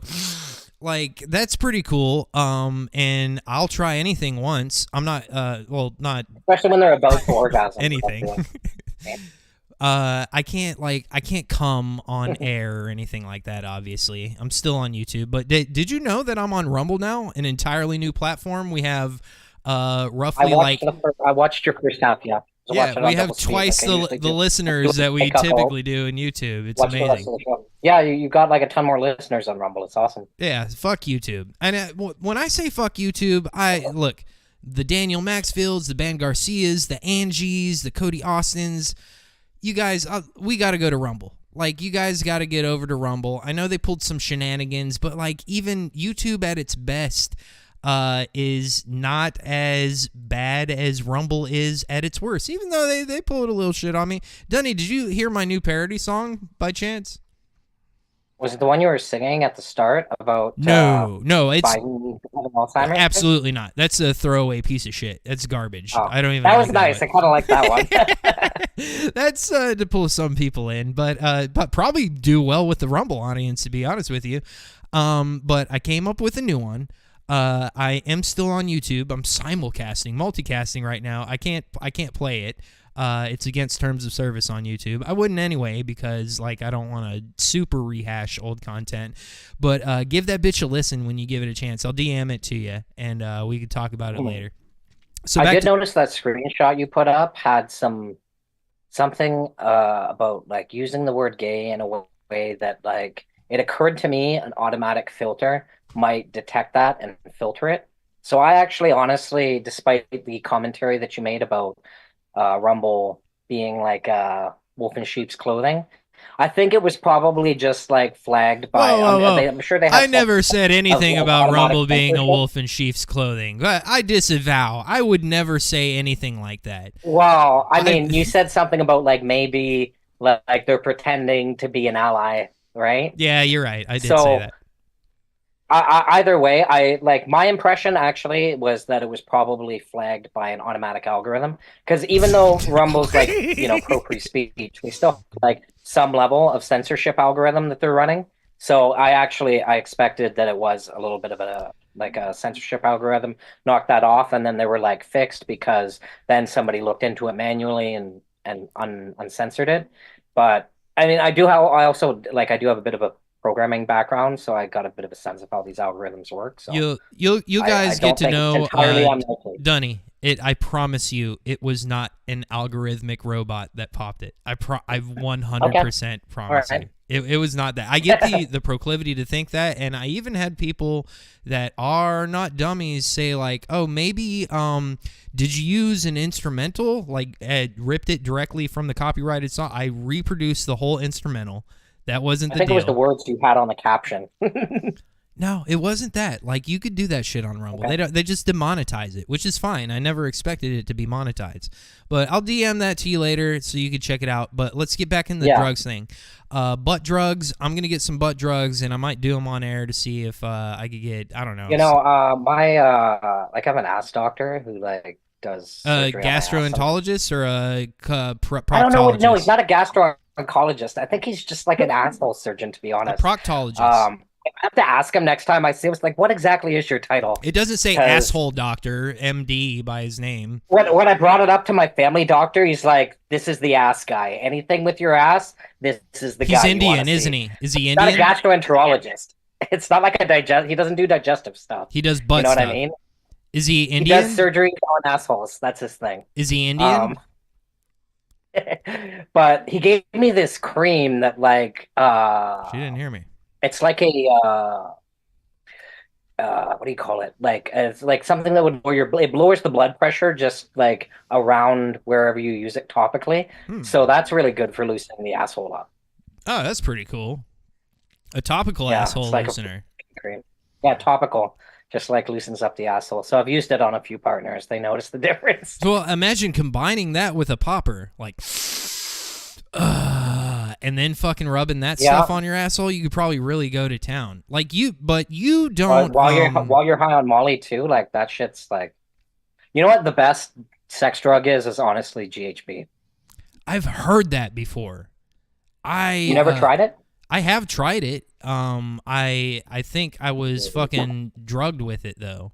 One time I legitimately tried it. It was at a party, and it was like a little shot of. It looked like antifreeze almost, or Gatorade, some weird shit. And they're like, "This is GHB." It's like water, but like a little thick. Yeah. And I took a shot of it, and I don't remember anything. Like, I fucking passed out. I might have gotten fucked in my ass for all I know. And then the second time, I woke up real hungover. It was bad. Not too fun. And then it wore off. Yeah, it's really easy to do too much. I think I did too much. So that was my first experience. It can be very easy. It's like the way it kicks in, if you're not used to it, it like can take, you could take a couple caps and you feel really good, but you feel like, oh yeah, I could definitely do more. And then you take like one more cap and it puts you like way over the edge. So that was my first experience. My second experience, I think somebody wanted to practically rape somebody, and I got the wrong drink. And I think that was my second GHB experience. Also very fall downy, don't remember-y.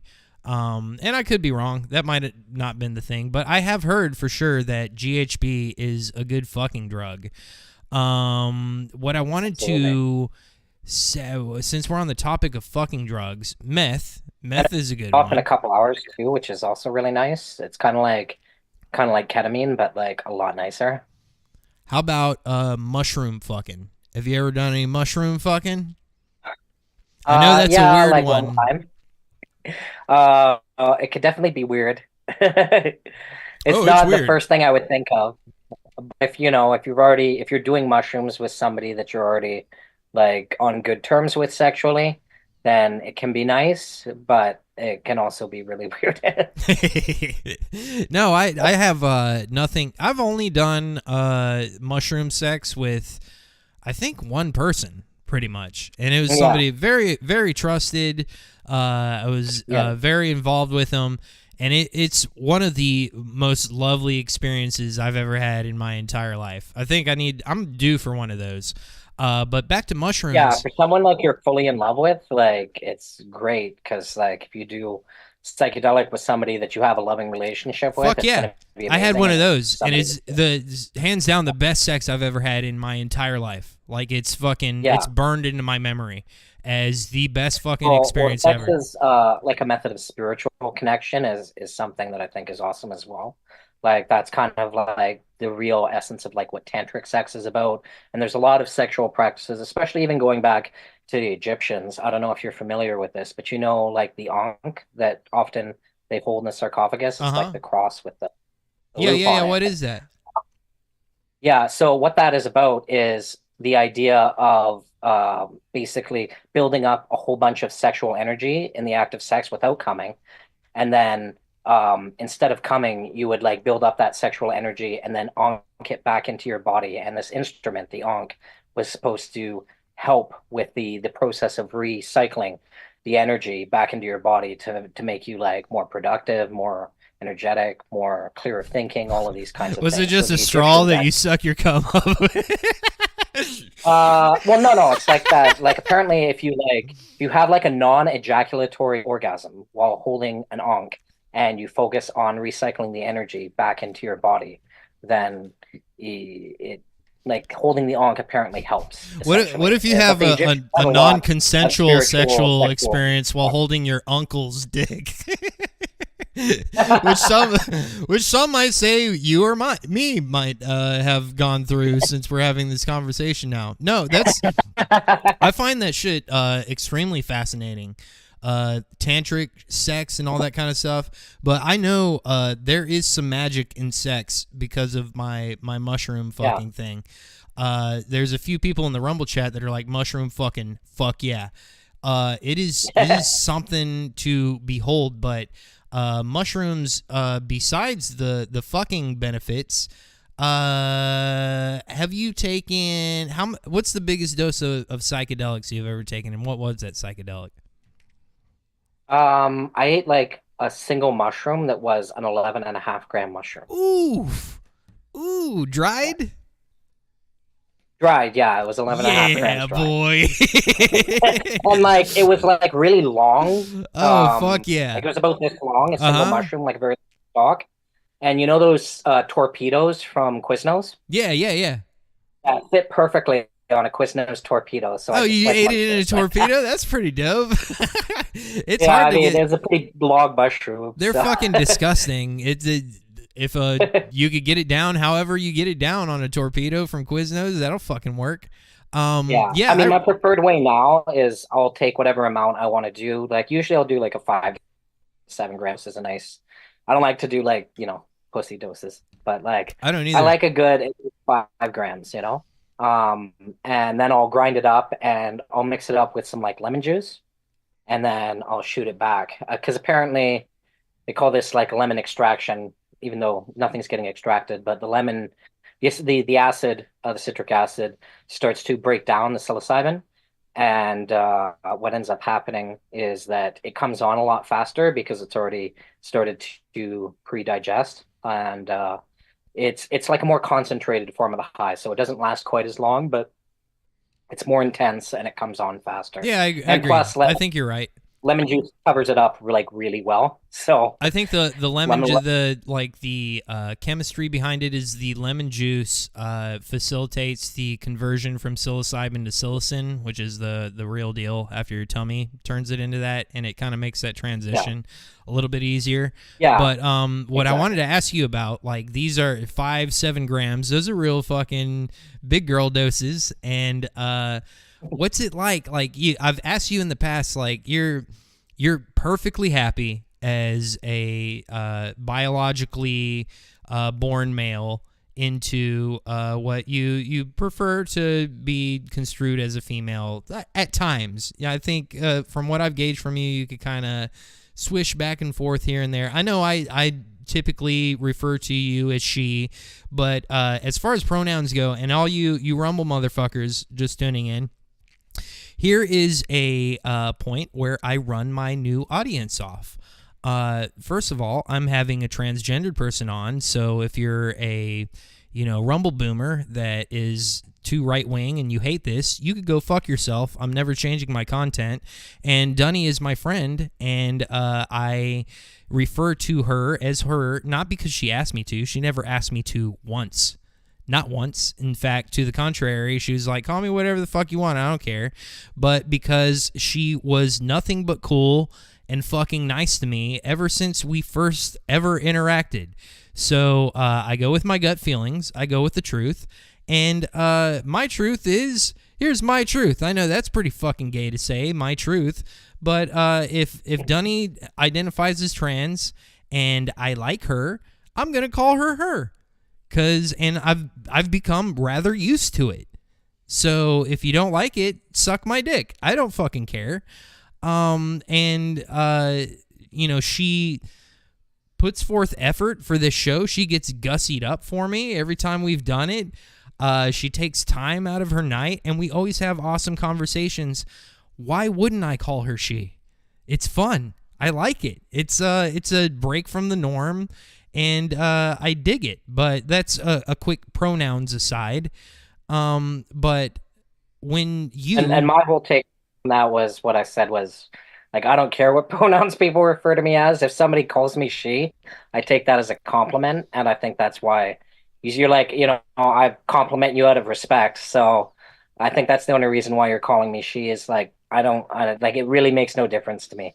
Like, I believe you when you say that. And then they call me, and then like they'll do that like in the same 5 minutes that we're hanging out. No, when I'm talking to my chick about you, even care about pronouns is kind of ridiculous. But I even just meant like if I'm just out like at the bar and somebody thinks I'm a girl, I'm like, oh, that's a nice compliment. It means I'm passing. You know what I mean? Yeah. When you're ood at the bar, you could pass as a girl every now and then. Sometimes. I mean, I've gone out a lot of times and just like heard, is that a guy or a girl? And I'm like, the fact that there's even a question is like a little bit of a compliment in itself. Fuck yeah. High five. Like, I like that. Yeah, right? Exactly. Don't let me forget to get back to the mushroom thing. But I kind of like this vein. Like, have you ever tried to trick a guy? I don't think you would try to trick a guy, but it's actually interesting that you bring that up because I was talking about that with a couple of friends this week, and I thought like maybe that would be something worth bringing up. And there was a comment somebody made that like in response to, I think it was a video on X or something, that was like, it should be illegal for a trans person not to disclose their gender and try and trick a guy. And I agree with the sentiment of that. I don't know if there should necessarily be a law against it, but like you should absolutely disclose that up front immediately, because it's kind of like, what would be the point? Like, why would you try and trick somebody? Because like if you then get into bed with that person, like, and then they find out you have a dick and they're not into that, like, that's just going to be a waste of everyone's time, and it's going to go horribly. So generally, like, it's something that I would bring up within kind of like the first, 20, 30 minutes, or like if they started flirting with me, you know what I mean? I would like go along with it for a little while. And then like, if they started to advance the flirting beyond like kind of stage 1 or stage 2, I'd be like, hey, I just want to let you know, I have a dick. I would just want to make sure you're cool with that. Fuck I don't want yeah. to trick you or That anything. sounds fun. I would do that if I was in your shoes too. That sounds great. That's just common courtesy. You know what I mean? And by the way, if you're just tuning in to this shit show, this is the Ryan Harkness Show. You could send super chats by going to buymeacoffee.com/Harkness Show. That's mostly for, people on any side. I know we're on Rumble and YouTube now, but if you have any questions for Dunny, my transgendered friend, buymeacoffee.com/Harkness Show. And of course, on the Rumble side, we have Rumble Rants now available. And I have, you got any questions for Dunny, our guest? She is very open to practically anything you want to ask her.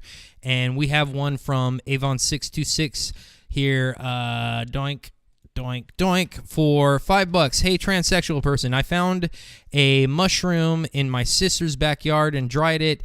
It's in my freezer. How do I test whether it's psilocybin or poison?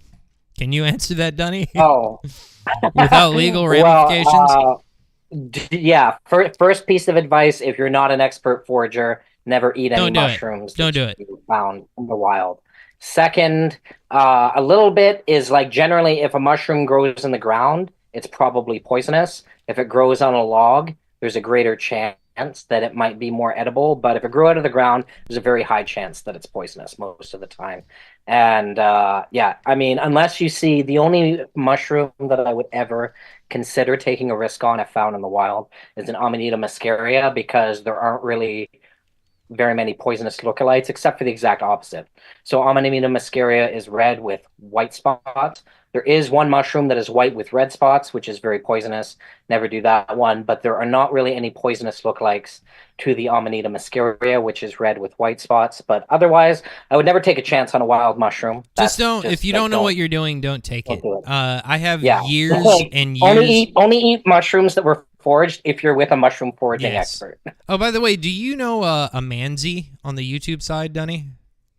Yeah, Mansi is like my fucking best friend. Oh, hey, Manzi. Thank you for joining the stream tonight. Appreciate it. Dunny's one of our favorite. Yeah, a few of my friends are in Discord, like streaming this, watching it all together. Okay, great. Anyway, back on the psilocybin thing. I'm a Floridian. This is one of the mushroom capitals of the world. Definitely the mushroom capital of the United States. Mushrooms changed my fucking life when I was 18 years old. My psychotic friend Richard. By the way, I'm gonna fucking give this guy shit. I can't do it on the fly. I really can't. It's not good. But look up Richard Halstead 1984 on YouTube. This is a guy that I went to high school with. He's a close friend of mine. I'm not talking to you, Dunny. I'm talking to the chat. It looked like you were typing in or something. Oh no, I was typing to one of my friends sent me a message. Richard Halstead, 1984 on YouTube. He is a paranoid schizophrenic. He is insane. And he is the first person that introduced me to psilocybin mushrooms. We bought a $15 Gatorade bottle from the local... We used to have this thing called the Circle. And I lived right next to the Circle. The Circle was just a cul-de-sac in a regular old Floridian subdivision. And you went to the Circle, and you could get fucking anything you wanted. When I was... absolutely anything you fucking wanted. These were... mid-class, probably not DMT at that time. So maybe not anything you wanted. And we could talk about DMT too in a second. But this was the place to go to get drugs. I was with a group of fucking kind of faggy nerds. Oh shit! I missed the bleep button for YouTube. I meant to go faggy nerds. Oh well. If I get popped on YouTube doesn't work anyway. Rumble seems to be my new platform, even though that we've started out kind of contentiously on there too. But so I was with a group of friends in high school that were like, we're just gonna smoke weed. We're coming of drug usage age. You know, other drugs are really dangerous. We're gonna make a friend pact to just smoke weed. Let's do that. Everybody put their hands in. 1, 2, 3. Let's go. It didn't go down like that, but something like that. And me being the dude that I was, I'm like, okay, yeah, whatever. And I soon learned that I'm gonna try everything that I could ever try ever. I really have tried probably, other than like the butt drugs that I'm gonna order on the internet. I don't know of many areas of drugs that I haven't tried yet. Research chemicals? Yeah, I've done plenty of research chemicals, all that kind of shit. MEO-PCP? 5-MeO-DMT, 2-CB. No, not 5-MeO-DMT. 3-MeO-PCP. No, I haven't. That's an amazing drug. I bet it is. Methoxetamine? You ever tried methoxetamine? No, not to my knowledge. That's another amazing drug. Methoxetamine and this is all stuff. You're making me sad because you probably can't get any of this shit anymore. But back in the heyday when you could. Oh yeah, you can get anything, man. Like Darknet's really easy. All right, well, we'll talk. Well, we disavow all this. We're on YouTube and we. Sorry, I didn't mean to. We don't need. You're not supposed to do drugs. Don't do drugs. This is the official message from the Ryan Harkness Show. Also, the official message from the Ryan Harkness Show. If you want to ask a real live, awesome bass transgendered person a question, you can do so by super chatting us at buymeacoffee.com/Harkness Show, or somebody in the Rumble Rants. Go ahead and pop a question in there as well. But I'm just gonna pause my video for a minute, but yeah, go ahead. Continue your story. Yeah, I'll continue my story. So my first mushroom experience, it was I was 18. I'm 39 now. Oh my god, almost 20 years ago, correct? Yeah, almost 20 years ago I have experience with this shit. Looking at OBS now, I can see the smile lines and the wrinkles on my face, but I kind of dig it. I like getting old. I think that for a 40-year-old dude, I don't look so bad. Maybe I'll do some thirst trap shit later on. Take my shirt off and shit like that. I have some female listeners. Let's reset. Psilocybin mushrooms, my first experience. And again, don't do this ever. Don't fucking take mushrooms. But the first time I did it, I fell in fucking love with it because it is truly the best drug on the planet. Not for having fun, not for partying, all that stuff. There's plenty of other stuff that's way better than mushrooms.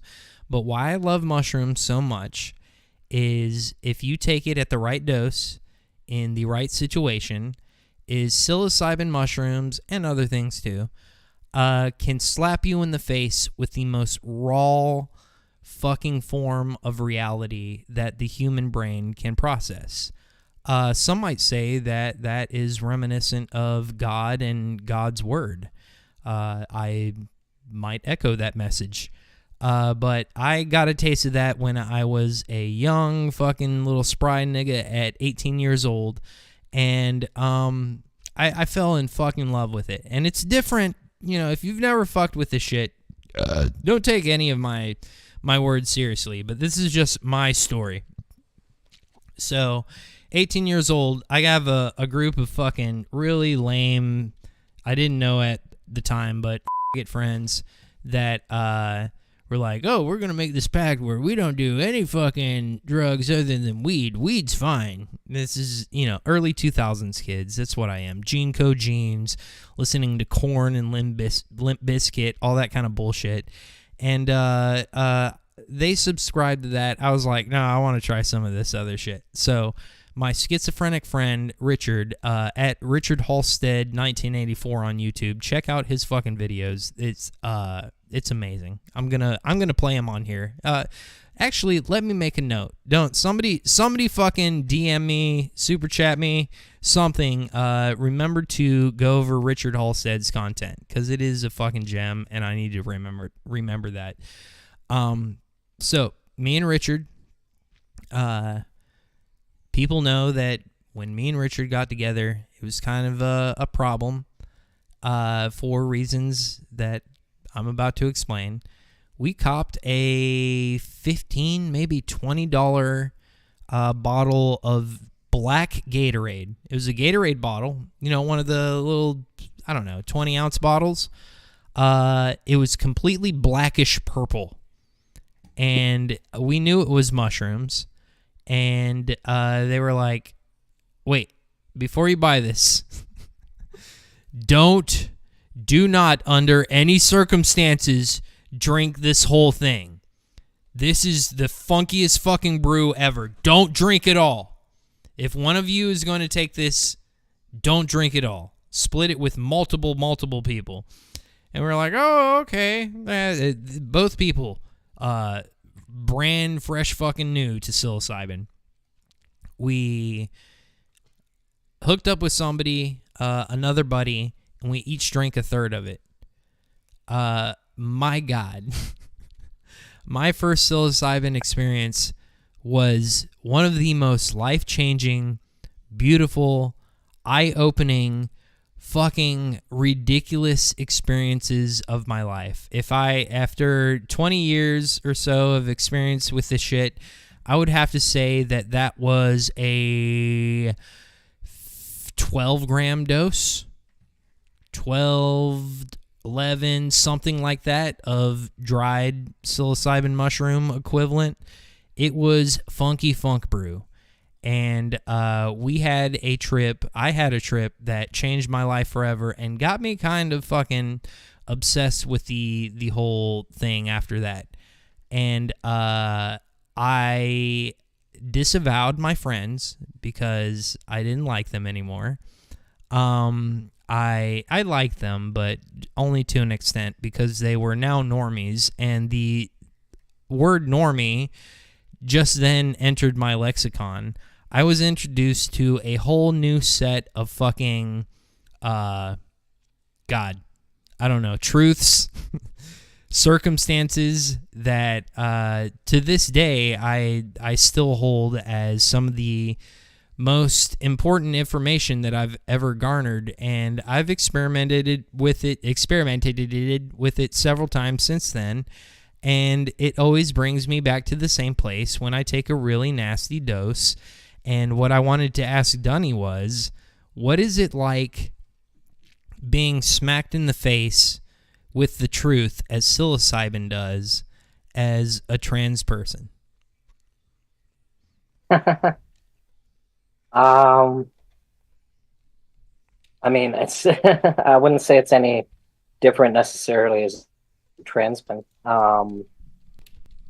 For me, like a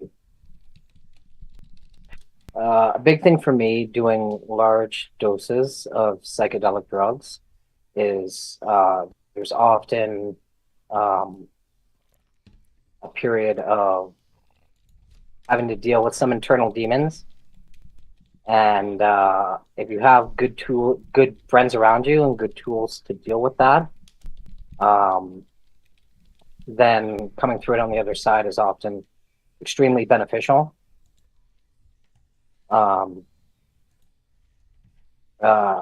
It really definitely helps to have like read some of the great works by brilliant philosophers like Aldous Huxley, who have also done psychedelics and stuff like that. So, I mean, I've definitely always gone through, like, if I'm like above the 10 gram or so amount, another big one that I did over the course of maybe like 2 or 3 days, I was like hippie flipping, just doing MDMA and mushrooms, and I did probably about 30 grams of mushrooms over the course of maybe 2.5 days, and probably like a gram or so of MDMA in that course. And it's like you get to experience the height of bliss, like some of the most amazing, like gluttonous, nihilist kind of pleasure that you could possibly experience. And then like one of the most profound ones was for me in the middle of that 2.5 day binge of feeling like the height of ecstasy, just like being high as fuck on mushrooms and MDMA, and just had sex with somebody who was like, I had a huge crush on, super hot, and orgasming and sitting there in post-orgasm bliss with all the amazing euphoria of the mushrooms and the MDMA, and just going like, you know, what else is there to life? And that's what kind of like maybe saved me from nihilism, is sitting there going, okay, like I feel as good as is probably possible to feel. Like physically, I don't think it's possible to feel any better than I feel. So after having achieved that, what more do I want from life? And meaning is an extremely important thing, like having some sort of meaning or something to chase for. I love this idea of a moonshot, and it was first introduced to me by, I'm trying to remember the name of the guy. He's an Indian guy, founded the company Moon Express, I think it's called. But he talks about this idea of like a moonshot, and once you achieve that moonshot, having like another moonshot. So after, you know, experiencing like the highest high I could possibly experience from like psychedelics and drugs and stuff, I then started formulating my goals in life around like what are some like never-ending goals that I could set for myself. Like I always want to like learn more. I want to, like, I'm a huge fan of like engineering and science and physics and math and stuff like that. And one of my goals is to actually help design factories for Tesla, like automated factories, not just for Tesla, but for like any company in the in the industrial space. One of the biggest things I think a lot of people are sleeping on, they do not realizing the underlying value of Tesla in terms of designing automated factories, because Elon describes it as like the machine that builds the machine that builds the machine. So 3 layers there, right? Like you have the machine, it's like the machine's the machine, are the robots that like put the car together, but then the machine that builds that machine is the actual like organization of the factory. And every other industry is sleeping on this. But in 10 years' time, every single manufacturing industry is going to be going to Tesla and going like, how do we build automated factories full of robots that build our product? And that's like the most interesting engineering problem to me. And that's something that's going to like satisfy me for probably like 100 years at least, to learn all the things that I want to learn to be able to like try and shape the world in a positive direction. Because that's ultimately like I feel like one of the biggest things that psychedelics taught me is like once you've achieved happiness for yourself, not just like sensorial happiness, but like true, like in your core spiritual happiness, like Maslow's hierarchy, self-actualization happiness, is you go, okay, well then the next step is to make the world a better place, because then like if I'm already perfectly happy, then the next thing that I can do to improve my quality of life is to make the world around me a better place. So that's kind of like my goal that's my moonshot.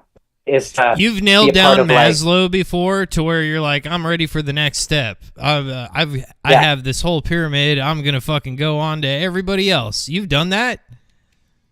Absolutely, yeah. Oh shit, not me.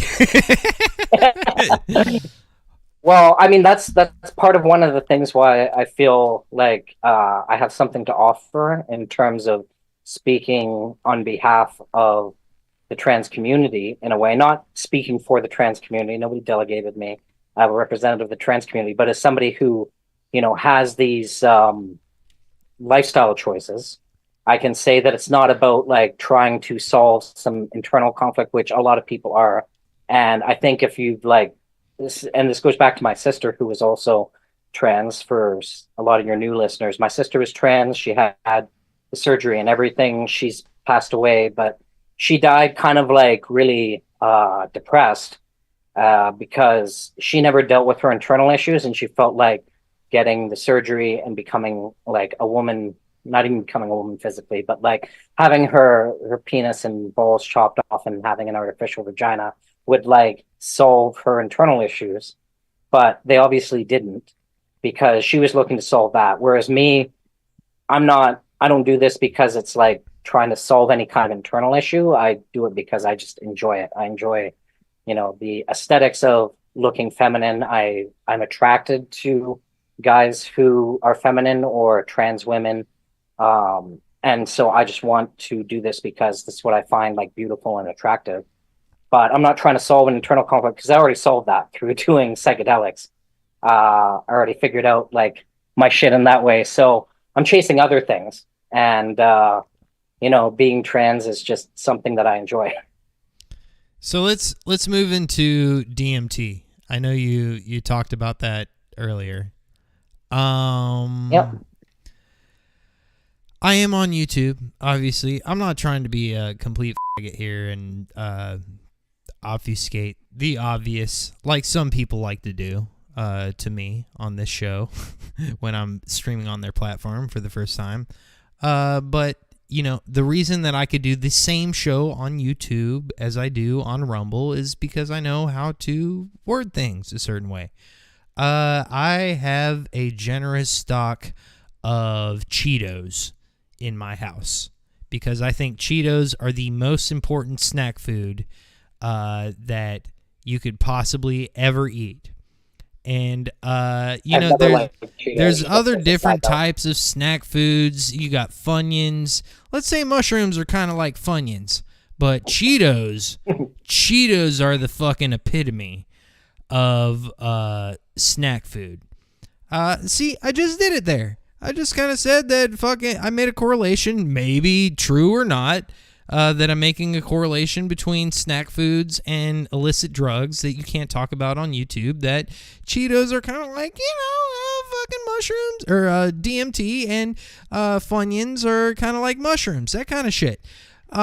So I think DMT is the epitome of psychedelics. It is as Terrence McKenna says, you got a bullseye, you know, the you got your centering, and then they go kind of out from there, and you could kind of point out what's the deal out on every single rein. I think the second to the inside of the bullseye is something like maybe mushrooms or something like that, but in my experience, the very center of the bullseye is DMT. Lord have mercy. And plenty of people in the chat have already been like, talk about DMT, talk about DMT. We're going to talk about DMT. This isn't the Joe Rogan experience or anything, but it has to be mentioned if we're going to talk about psychedelics. Have you ever smoked DMT before or done it in any other kind of method? Yep. Both, like, not both. All done 4-ACO DMT. I've done 5-MeO DMT. I've done regular DMT. I've done like DMT, like hydroxide, when you like make it basic, which is what you want to do for injecting, ideally. Which, controversial opinion, DMT. But what about N-dimethyltryptamine? Just smoking freebase DMT. That's what I'm talking about. Smoking it, like I like smoking it's okay. I prefer to do it by mixing it with like baking soda, turning into base, and then injecting it, because it's holy mackerel. Yeah, well, the thing is like you can control exactly how high you're going to get. So when you smoke it, you know, there are so many different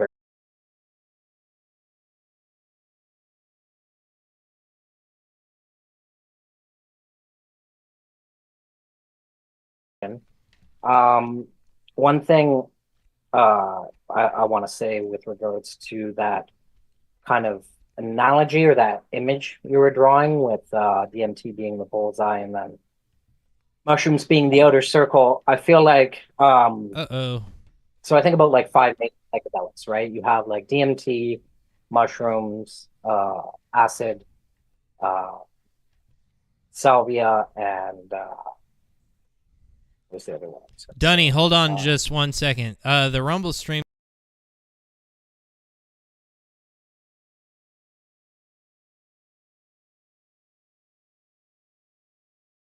I've pretty much lost everything, it seems. Oh shit. Are you there? I could still hear you. From my live streams on Rumble, it's frozen up, it's fucked up. Let me hit live. F in chat. Hit refresh. Redfresh, everybody. Redfresh. I'm going to do that real quick. Donk to donk. YouTube. Oh, no. Yeah, we're fucked. It's dunzos. All right, I got you back. Yeah, I got you back too. The internet certainly farted. Maybe we're back. I think we're back. Like good on. Let me make sure. Oh shit! YouTube's back on. Okay, refresh everybody. Just refresh real quick.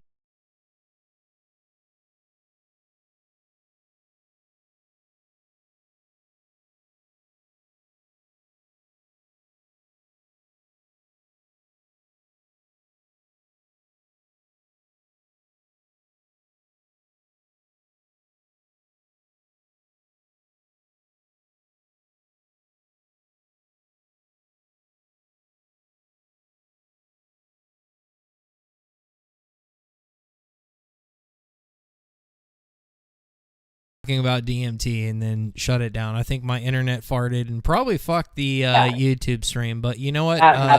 Rumble. Oh no, Rumble's not doing good again.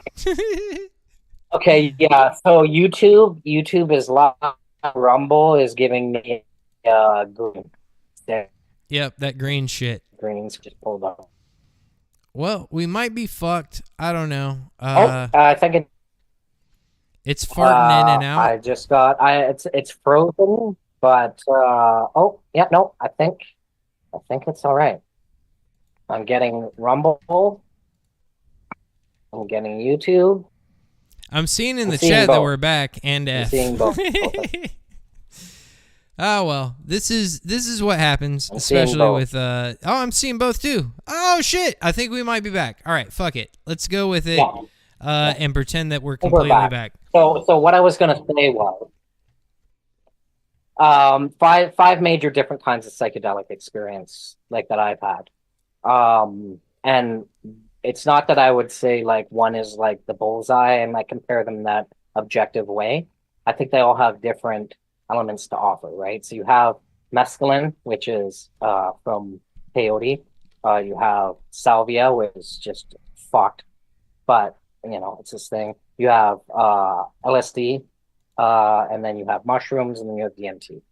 So Agreed. they all provide different kinds of value in terms of like the way that psychedelics help you could say like up level yourself as a human being or deal with spiritual, psychological, emotional issues or all of things. So the thing about DMT is definitely it's like the most concentrated and powerful. Although there's salvia, like salvia's, I don't know. They're both pretty. They both put you in another dimension. Salvia is really. It's like I've often described it as like somebody sticking their. I heard somebody say this before, and I'm like, yes, this is exactly what salvia is like. But it's like stuck their hand into your brain and then just like wiggled their fingers around. Like salvia is really fucked, but it's definitely like a level somewhat of DMT. If you do like a large dose of salvia. But the thing about DMT is like, yeah, it shows you like kind of like the whole universe in a way, but then it just kind of like leaves you there to process it after the fact. And you're not necessarily like sharing the same trip with people like when you're on mushrooms or acid, where you can have like, especially when you do like a large dose of mushrooms or acid, and you have like a really intense peak where you can often have your experience separated from the people that you're with. And then you come back from it. And then there's this whole like nice period of like afterglow in a sense where not afterglow, correct. Like the afterglow is like the next day, but there's like the post, like the come down where you're chilling with your friends that you just had like a crazy intense peak with. And you might have had different peaks, but you're all like hanging out together and like usually smoking and like chilling out and like talking about it for a couple hours afterwards. You don't really get that on DMT. Like DMT is a much more personal experience that like it's great in its own right. I've never done DMT with I wouldn't anybody. compare them like objectively as like a target and then outer ring and then outer ring as if they're on the like it's just a very different experience, which they all have their own benefits. I agree. When right? And then like mescaline is just like a super primal, like you almost feel like an animal on it, right? Like it puts you in touch with your animalistic self. Like they all have different things that they touch upon. I don't even put most of them in the same category. Like it's really weird the amount of research chemicals and the intermingling of like all these stories. When it comes to DMT, that was the thing that made me believe in God. Not mushrooms, not anything else. It was DMT. And it was a very distinctive experience. I smoked it out of a glass pipe. I was in my 2004 Jeep Grand Cherokee. I had researched a bunch of it. I think this was around fucking 2000. It was right when my show took a shit and I quit broadcasting.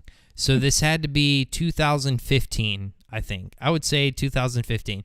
I was 32 or 33, so it had to be some place around there, because I know 33, that number keeps coming up. But that number came up when my life fell apart, right after I had a ridiculous experience on DMT. I started, we'll go back, we're going to do this kind of Quentin Tarantino like. I'm going to tell you what I did afterwards, and then I'll tell you about the experience. I started eating I'm a huge fan.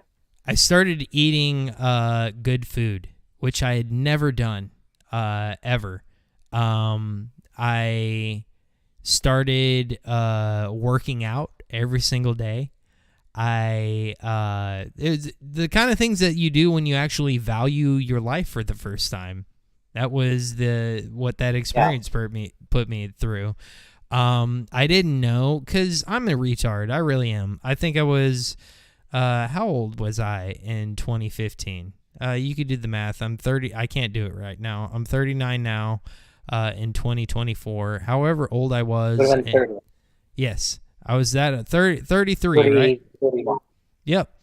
31, did you say? 31, doesn't matter. When your birthday? May. My birthday is in May. And you're 30. Yep. I'm too drunk, but this is a very feminine way to tell this story, so I don't care how old I was. I quit smoking cigarettes immediately. I was an avid cigarette smoker at the time. I loved smoking cigarettes. Dude, smoking cigarettes is the shit. I'm sure you've probably partaken in some insufflating of tobacco. No, that's snorting. Smoking of tobacco. I used to dig that shit. Eating zebra cakes. Yeah, I mean, I smoked tobacco. But all that kind of stuff. It was fun. But I've never been a hard cigarette smoker. No, I was a pack and a half a day kind of guy. Never really liked smoking cigarettes. I liked it. Never smoked a cigarette at home. Only with people. But I'll smoke tobacco in a bong.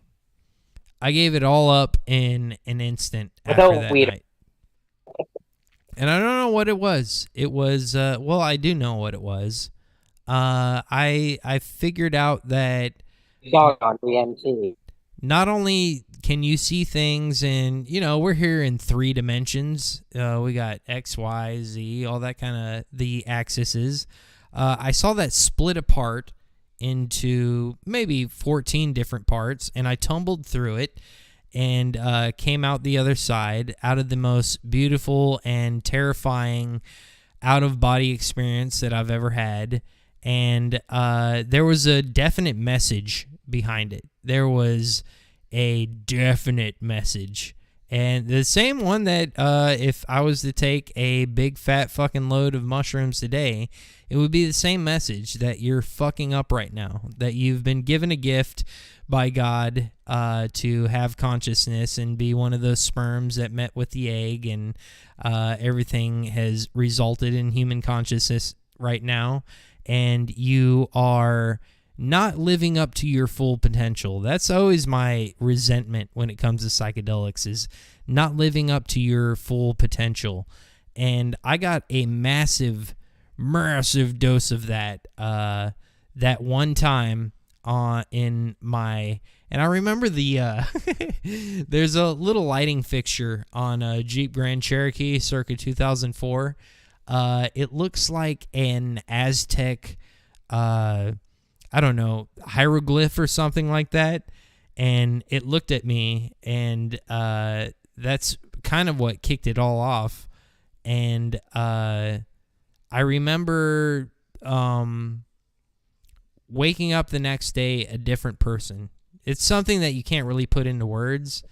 But the person that I woke up into the next day wasn't really perhaps coherent with the life that the person that I was previously. It didn't work. So my life kind of fell apart at that point. And that's when I lost my broadcasting career. That's when I lost my marriage.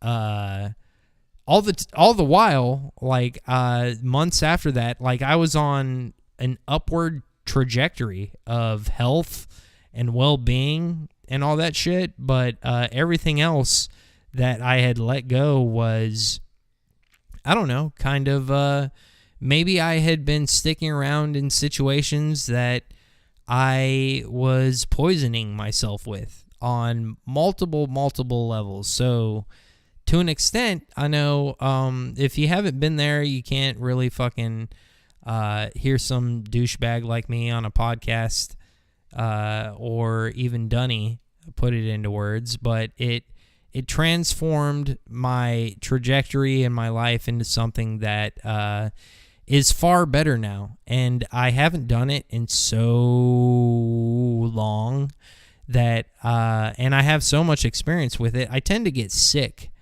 as a person when I don't do it. And it's been several years since I've tripped balls and figured out my life.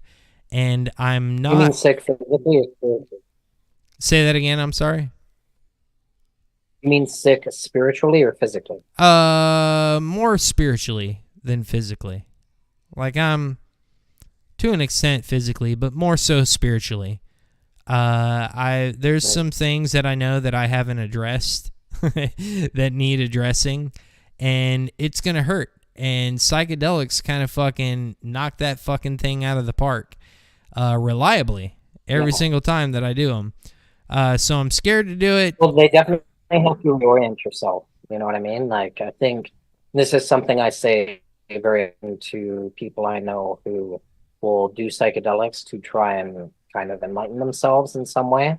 And there are three aspects to that equation, right? There's like doing psychedelics can be very good, but you need a certain amount of like life experience, and you also need a certain amount of like wisdom and knowledge from people who have gone through that. So there's a certain amount of like reading religious or spiritual or philosophical texts that you need to, like, when you go through the psychedelic experience, to weigh that against. I see what you're saying, but Dunny, I think I disagree with you.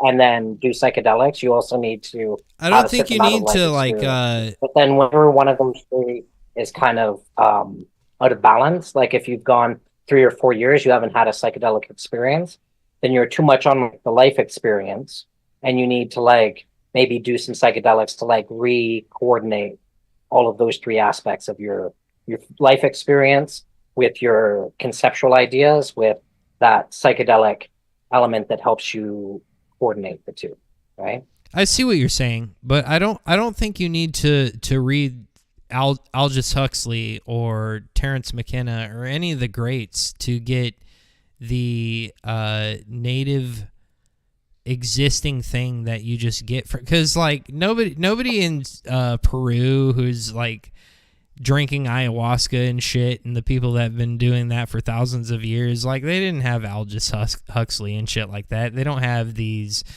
psychedelic wizards to reference and look back upon. Like, here's the thing I want to posit as a example against that, right? Is like a lot of people praise the Buddha, and I spent a decent amount of time studying in a Buddhist monastery, and I took a lot from the teachings of Buddhism. But there's one thing the Buddha got, I think, extremely wrong, is that in his interpretation, that life is suffering, and to be enlightened would mean to not have to be reincarnated anymore, because in Buddhism they believe in reincarnation, but they believe that like in each reincarnation, if you do well, you can get reincarnated into a higher form, and eventually, once you've achieved enlightenment, you don't have to be reincarnated anymore because life is suffering. And I feel like the Buddha got that wrong, because the real enlightenment is realizing that like life is amazing and bliss and experiencing pleasure in every moment. And then like, why would you not want to be reincarnated infinitely? Because life is amazing. So, you know, those people you're talking about in the past, they didn't have all this Huxley, they didn't have all of this wisdom necessary. And it's like, yeah, but I don't think they actually really reached the full enlightenment. I don't think the Buddha really reached the full enlightenment. And I know it's a very arrogant thing to say, but it's like, I'm fucking happy every single day. I feel like I'm living a better life than the Buddha, to be honest. That's pretty just my fucking personal dope. experience. Well, maybe I need to delve into transsexualism. I don't know. Well, it is. It's not that. You know what it is, and I've been wanting to make this point as well. Is the foundation for me is actually objectivity. Ayn Rand. Do you ever read Atlas Shrugged? Yes, I've read Atlas Shrugged. When did you read it? When you were like when in I your was in high 20s school, or your teenager? 19. Exactly. Go back and read it now. It'll teach you amazing things.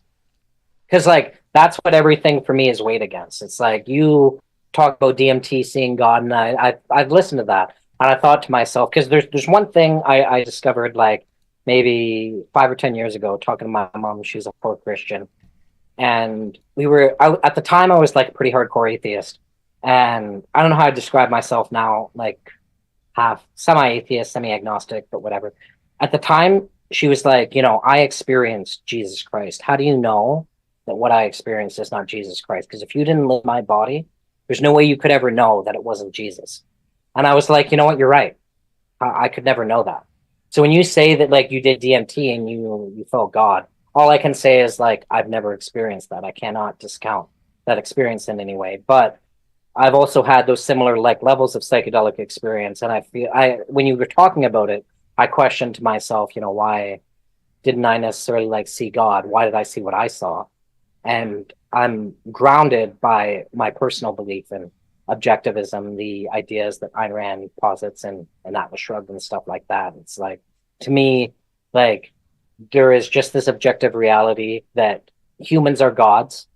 Like maybe there could be a God. Like I told you in a previous podcast, like the internet is God in the sense that like this life is heaven, and like in heaven there's going to be like suffering and pleasure. There's going to be pleasure and suffering, and that like if you wanted to do anything, you would ask God, hey God, make this happen. And you can pretty much do that with the internet right now. You can look up on the internet how to do anything that you want. So that's why I analogize the internet to God, but not as something that I worship, just as like the infinite source of knowledge.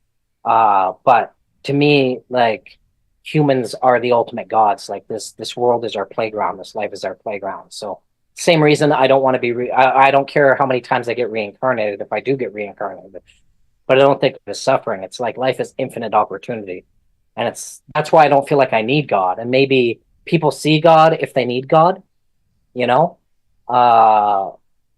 But I always question when people talk about religion and God and stuff, and I go, okay, well, why didn't I see God? Because Michaela Peterson, same thing. I thought about this too a lot when she talked about doing like a 7-gram mushroom dose, and she said she saw God. That's what really convinced her into religion. Very similar to the way that you described doing mushrooms, or not doing mushrooms, doing DMT, and having that like experience with God. Michaela talked about that when doing a 7-gram mushroom trip, and I thought, like, how come I've never seen God all these times? And it's because I just feel like I don't need it. I'm grounded in like my life experience through the principles of objectivism.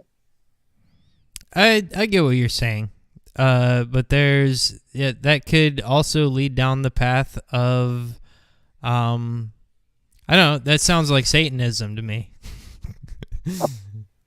Essentially, yeah, I know. I have my girlfriend. Like, she goes, "Well, what's the difference?" Satanists say like live for the self and stuff like that. But and I don't mean that in the classic. Oh, you're a Satanist. You worship yourself in your own direction. No, like objectivism is about like living in enlightened self-interest, which generally expands to the rest of the world. Like you're like working in your own long-term self-interest often involves making the world a better place. But then you always still have a God-shaped hole in your heart, and that affects everybody around you all the time, no matter what situation you're in. Everybody who has this, and it is objectively hubristic to say, oh yeah, I don't need God, I'm an objectivist.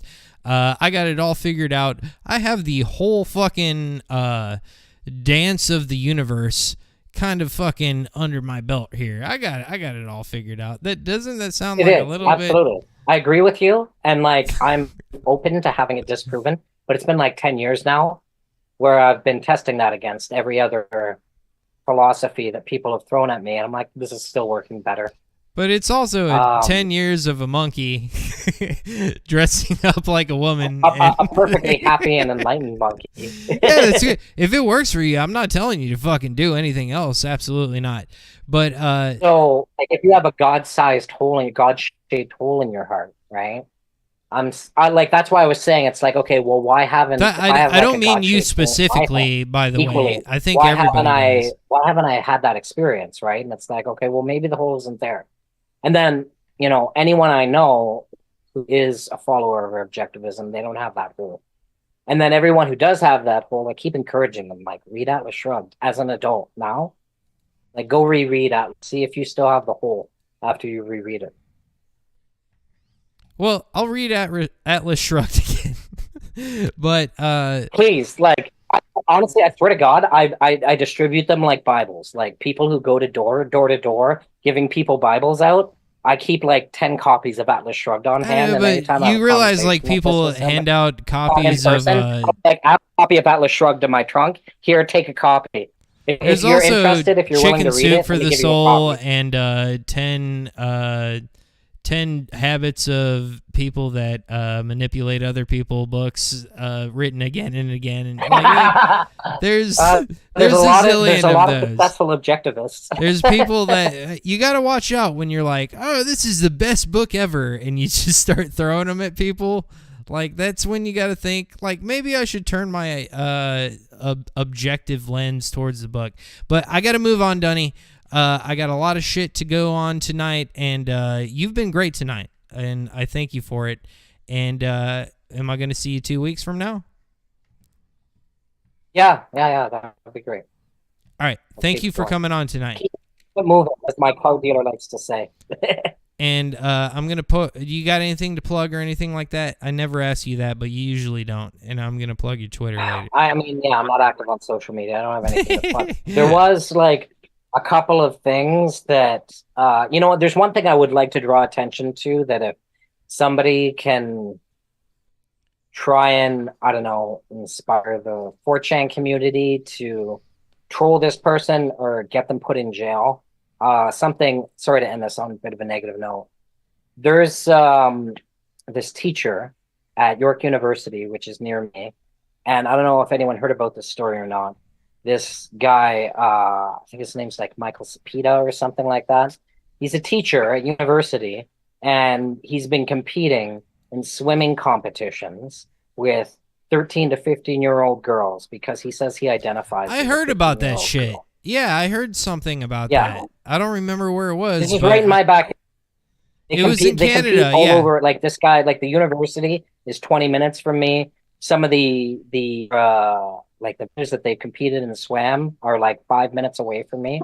Somebody came and confronted them about it at the people at the institution were like, get the fuck out of here. I saw something on that for sure. But well, like Rebel News was like, you know, trying it was to Rebel News, some attention to it. Or such a fringe news outlet, but nobody gives them attention. But I don't know, if somebody can bring this to the attention of like the 4chan community and they can do something to like get this guy arrested. Like, this is like a 40-year-old man or a 50-year-old man who is in the change room with 13 to 15-year-old girls, and he's destroying the reputation of the trans community because he says he identifies as a 15-year-old girl.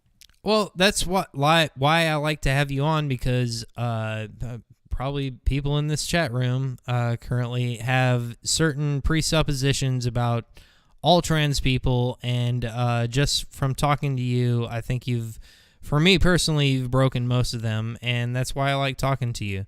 But yeah, it's not the majority of the trans community. It's a very small minority of people. That is fucking true. I think they're fake trans. They're probably just pedophiles who are trying to jump into, like, use the label or like the defense of being a part of the trans community, and they're completely making the entire trans community look bad. And I want everything to know it's got nothing to do with us. And if anyone has any ideas to get this guy put in jail, it's absolutely disgusting. He's a 50-year-old man who is in the change rooms. Yeah, he's sitting in the fucking change rooms with a heart on, looking at little girls and trying to swim with them. And the organization, the community in Canada that like has allowed this to happen, they basically, you know, the girls have raised concerns to their parents, and then the league has just said, oh, your daughter's going to get kicked out of the league, that kind of stuff. And like, if anyone has any ideas to put more pressure on the community to have this guy put in jail, like, I just wanted to bring some attention to that because it's harming to the trans community. Yeah, I agree. And I hope you guys have learned tonight that, you know, you have a predisposition towards the trans community, and you probably have an inkling of, oh, they think this way and that. I hope tonight that you've listened to Dunny's words, and you know that whatever is maybe you don't have these presuppositions, but maybe you do. Whatever's floating around in your head, I hope she has contradicted it tonight, and she really does stand up against things that damage the real trans community, because a lot of shit that you see in the media, it doesn't really have anything to do with what trans people feel or think. It's the loudest fucking retards that just scream on social media, and then whatever medium you're consuming probably amplifies that. And there's trans people out there that don't think the way that you think, and probably most of them is the reality of it.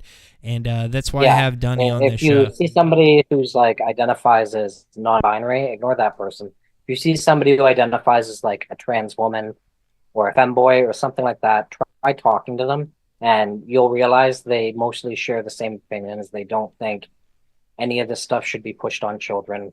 They don't agree with any of this idea that, like, it should be in the schools, or that, anyone should be trying to push it on anyone. They just, the majority, like every single trans, femboy, any of these people that I've talked to that are not these non-binary social justice warriors, they all say pretty much the same thing, that right now we're being given a really bad name, and that, we don't want to push anything on anyone under 18. 18 plus people should choose whatever the hell they want, and it doesn't need to be in schools. And we agree with most of what's going on with the right-wing movement of trying to get it out of schools and not shove it down people's throats and all of that. Yeah, and that's why I have you on here. I just encourage anyone to talk to somebody for yourself that doesn't identify as non-binary, that's actually a trans woman or something like that. You'll discover the majority of the community is not as crazy as the media has made us out to be. Thank you for coming on tonight, Dunny. It's always a pleasure. And I'll see My you pleasure. in 2 weeks from now, right? All right, Dunny, at Dunatol on Twitter. I'll share that out later. Good night, my lady. Not safe for work. Yeah, Dunatol, like, yeah, don't, if you're going to look at don't on check X, that out it's not unless safe for you work. really want to. Be But prepared. that's what there's a reason she doesn't plug her socials. But good night, my dear. All right, that was Dunny. This is the Ryan Harkness Show. Some technical issues. The internet kind of farted out there for a minute. I'm getting kind of drunk. This is my first Rumble stream. It's going okay, I suppose. But we got a little bit more show for you to go. I think I'm gonna deliver that to you after one more break. I'm gonna get one more break up on the board. I need to fill this bad boy up with some more rocks and stuff. I need more psychedelics, no more trans. This is the Ryan Harkness Show. By the way, you can donate to the program if you're enjoying it by going to buymeacoffee.com/Harkness Show.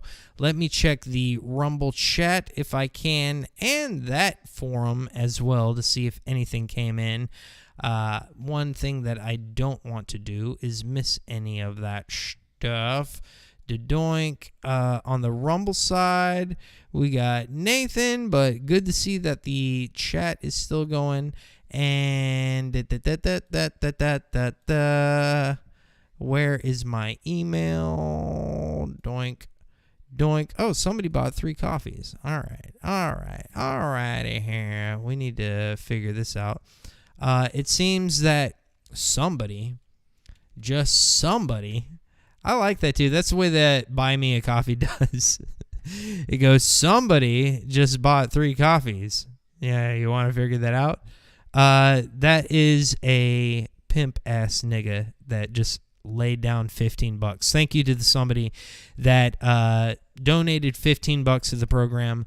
You are the reason that I do this. I do this for money, even though I don't make too much of it yet. I've made more money tonight than I have in probably most of a month on YouTube, and I've been on YouTube several months. So the Rumble community has been coming through. We're going to take a quick break, and then when we come back, we're going to give you more Ryan Harkness Show. I got 1, 2, 3, 4, 5, 6, 7, like 8 tabs. That's probably 30 more minutes of content. I got to take a piss. I got to get another drink. let me pull up an irrelevant, stupid parody song. When we come back here, we're going to talk. What do we got? Let me take a look at this. We're going to go over Dignify,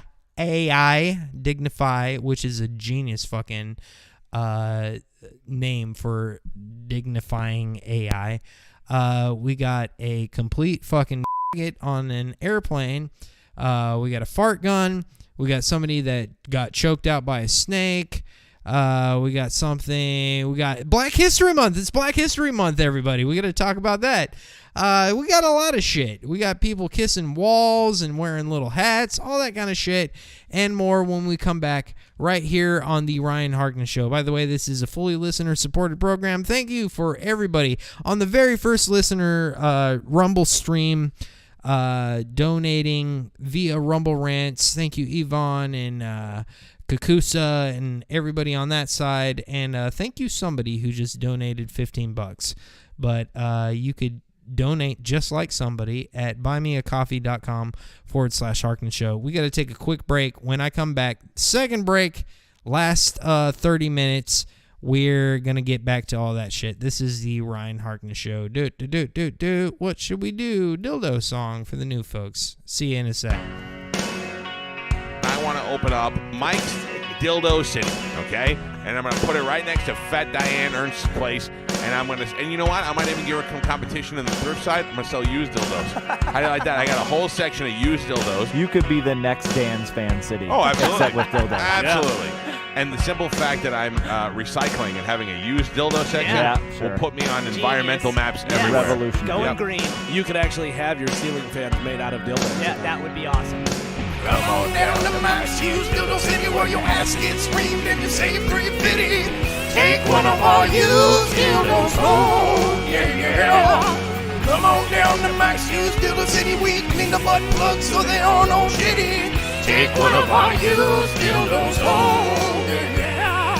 Our rubber penises come with a warranty. They'll gently used but free disease, and our super low prices are tough to beat. If you can find a deal that's better than mine, stick it where the sun don't shine. I like that. I got a whole section of used dildos. I guarantee you, I will have them properly cleaned. I gotta tell you, if I saw a dildo and it said Firehawk on it, I'd be like, yeah. And bitches come out to play. You gotta relieve some stress at the end of the day. Ball to ball inventory, it's a dildo buffet. Saving the world one rubber dick at a time. Spanish polishes them up till they shine. Come on down to Max Hughes Dildo City where your ass gets streamed and you save $350. Take one of our used dildos home, yeah. Come on down to Max Hughes Dildo City, we clean the butt plugs so they aren't all shitty. Take one of our used dildos home. Some wiggle, some tickle, some vibrate and hum. We got great deals like 2 for 1. BOGO dildo means twice the fun. They're guaranteed to make you come, or you could return it for a full refund. Come on down to Max Hughes Dildo City where your ass gets streamed and you save $350. Take one of our used dildos home, yeah. Come on down to Max Hughes Dildo City, we clean the butt plugs so they aren't all shitty. Take one of our used dildos home. Welcome back to the Ryan Harkness Show, everybody. This is the Ryan Harkness Show. I am Ryan Harkness. So come on down. So come on down. Come and take one of our used dildos home. Yeah. Oh, come on down. So come on down. Come and take one of our used dildos home. Oh, come on down to Max Hughes Dildo City where your ass gets reamed and it's saved $350. Oh, take one of our used dildos home. Wake up, Rumble Chat. Are you still fucking here? I can say this. Oh, doink. Can I say that in the Rumble Chat? I'm saying it. I don't see any of you fucking awake anymore. There's still 21 of you is in here. Wake up. I don't know if you even exist anymore. I don't know if I'm having technical problems anymore. This is the Ryan Harkness Show, ladies and gentlemen. I am fully intoxicated, and that's when the show gets bad. Not good, but bad.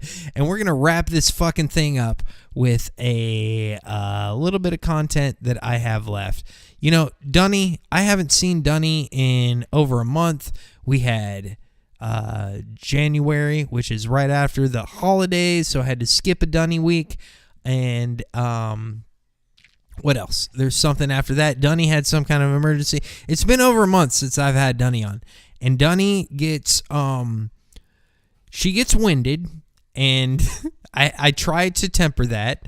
And I was a little bit worried about having Dunny on the first Rumble stream, but I think it worked out okay. It seemed, at least in the chat, to be somewhat well accepted. Not everybody fucking jumped out. But anyway, this is the Ryan Harkness Show. Let's get back into the content. What do we got? Oh, did I go over this yet? Did I go over the fucking... Oh, this was so fucking disappointing. When I saw this, that it was going to happen, I was like, fuck yeah. Fuck yeah. This is what I've been waiting for. Tucker interview with Putin? Hell yeah. And it came on, and it happened, and you know what?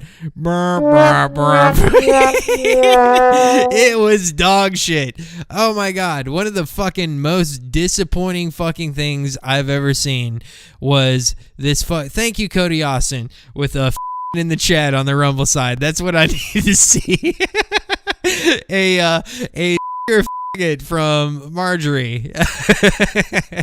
Yes, the Rumble chat is still alive. We got we got we got all that kind of shit. Thank God we're still awake. But yeah, this whole Tucker Putin interview was a fucking stinker. My God, I thought this was going to be based. I thought it was going to be absolutely fucking delicious. It sucked dick. It was the most disappointing fucking thing I've seen since my appearance on Rumble.com. My God. Tucker, God bless him, he tried to make it interesting. I was fooled by Vladimir Putin. I got this image in my head that Vladimir Putin is this fucking, and to an extent he is. He's a slick nigga. And Cody, shut up. You're making me laugh in the chat. To an extent, he is a slick dude, but, you know, people come up with these ideas like, oh, we're going to make a mega band where the drummer from Slayer and the guitar player from fucking Queensryche and the are all going to come together and make the fucking coolest shit ever. It's going to have Maynard from Tool as a singer, and then fucking Thomas Hockey is going to be the drummer from Meshuggah. It's going to be the super fucking band. It's going to be so dope. That's what this was. Tucker Carlson interviewing Vladimir Putin? How can this be bad? It was fucking bad. It started out, Tucker did everything right. I don't have anything to fucking say bad about him. But that Russian nigga that I thought would be a lot more fun than he was like 800 years, 1,000 years ago. There was the Russo-Bolshevik War, and then there was he went into this diatribe, this fucking gay-ass stupid history lesson that nobody cares about. We get it. Ukraine's a fake fucking gay country. Nobody gives a fuck about it. Nobody acknowledges it as a real country except people in Ukraine that are like, I'm Ukrainian. Fuck those it's nobody cares about them. We get that. That's all you had. You could have come on, Vladimir. You could have come on and said, fuck these Ukrainian f***its. They are not a real country. They are fucking dick suckers. They put the pee-pee where the poo-poo goes. And it makes your stinky dick, and it makes for a lowered population. We're trying to change that here with Orthodox Christianity in Russia. Shit like something. You gave us nothing. You gave us a boring history. a quiz at the end. You gave us documents like, here, I know this is an interview, but here's a stack of papers for you to look through. This was a cultural misunderstanding for me. I thought Russia was way cooler than it was. Fuck Russia now. I was on the, I want to see Russia fucking wipe Ukraine on the map. Now I want to see Russia butt fucked. I want to see them both fucking kill each other because of this fucking interview. It was boring as shit. It was gay as fuck. There's like 2 clips from it, and I'm going to play the 2 clips from it. One is where Putin's like, Tucker asks, who blew up the Nord Stream pipeline? Well, you did. That was kind of funny. There was a couple funny moments, and I'm going to play them. Here's one. Who blew up Nord Stream? You for sure. You. I was busy that day. You fucking yeah, it would be fun. Why couldn't he call him a faggot? That would be so hilarious. If Putin called Tucker a faggot. you fucking faggot. I didn't bleep out one of those faggots. Oh, fuck YouTube. I don't care. Nate, do you have faggot? I did not blow up Nord Stream. Hey, YouTube. Faggot. You personally may have an alibi, but the CIA has no such alibi. 3. Do you have evidence that NATO or the CIA did it? What's with that face? Like he's so bloated looking. And he coughed through the whole thing. He's not doing well. You know, I heard the left came out with a bunch of shit like he's got cancer. He's going to fucking die soon. He's already dead. There's body doubles. Like, maybe there's a little bit of truth to that. He did not sound healthy in this, and he looks like shit. You know, I won't get into details, but people always say in such cases, look for someone who is interested. But in this case, we should not only look for someone who is interested, but also for someone who has capabilities. Because there may be many people interested, but not all of them are capable of sinking to the bottom of the Baltic Sea and carrying out this explosion. These 2 components should be connected. Who is interested and who is capable of doing it. But I'm confused. I mean, that's the big... Okay, yeah. We all know that the United States blew up the Nord Stream pipeline. Biggest act of industrial terrorism ever, and it's the largest emission of CO2 in history. Okay, so if you had evidence... Tucker is fucking setting him up. He's putting the football, like, Peanuts, Charlie Brown style, on the thing to, like, make it fucking interesting. And Vladimir Putin is fucking missing it every time and landing on his ass like Charlie Brown, and it sucks. In your security services, right? Tucker's like, we are fucking captured pieces of shit, and we should probably Minecraft the government, right? Yeah, and maybe you're right. Can you help me out here? The whole time Putin's like, oh, several thousand years ago, it's so fucking gay. Services you would, that NATO, the U.S., CIA, the West disappointing. Did this. Why wouldn't you present it and win a propaganda victory? Duh. Mary Jane. In the war of propaganda, it is very difficult to defeat the United States. Because the Kanasi says history is important. I thought his history lesson it was good. It was good stuff. And I agree with fucking all of it. I get it. Ukraine and I listened to it. I really did. Since the 8th century, the Soviet Union owned all that shit, and they gave grievances to people that, like, here and there, like Ukraine and even all the Eastern Bloc, like the idea of their independence. It's not really real. They're all fucking Russians. They're all Russian. Why can a Ukrainian person Go to a Russian person and speak Ukrainian, and a Russian person can speak Russian to a Ukrainian, and they completely understand each other. You know why? Because it's the same fucking language. It's the same shit.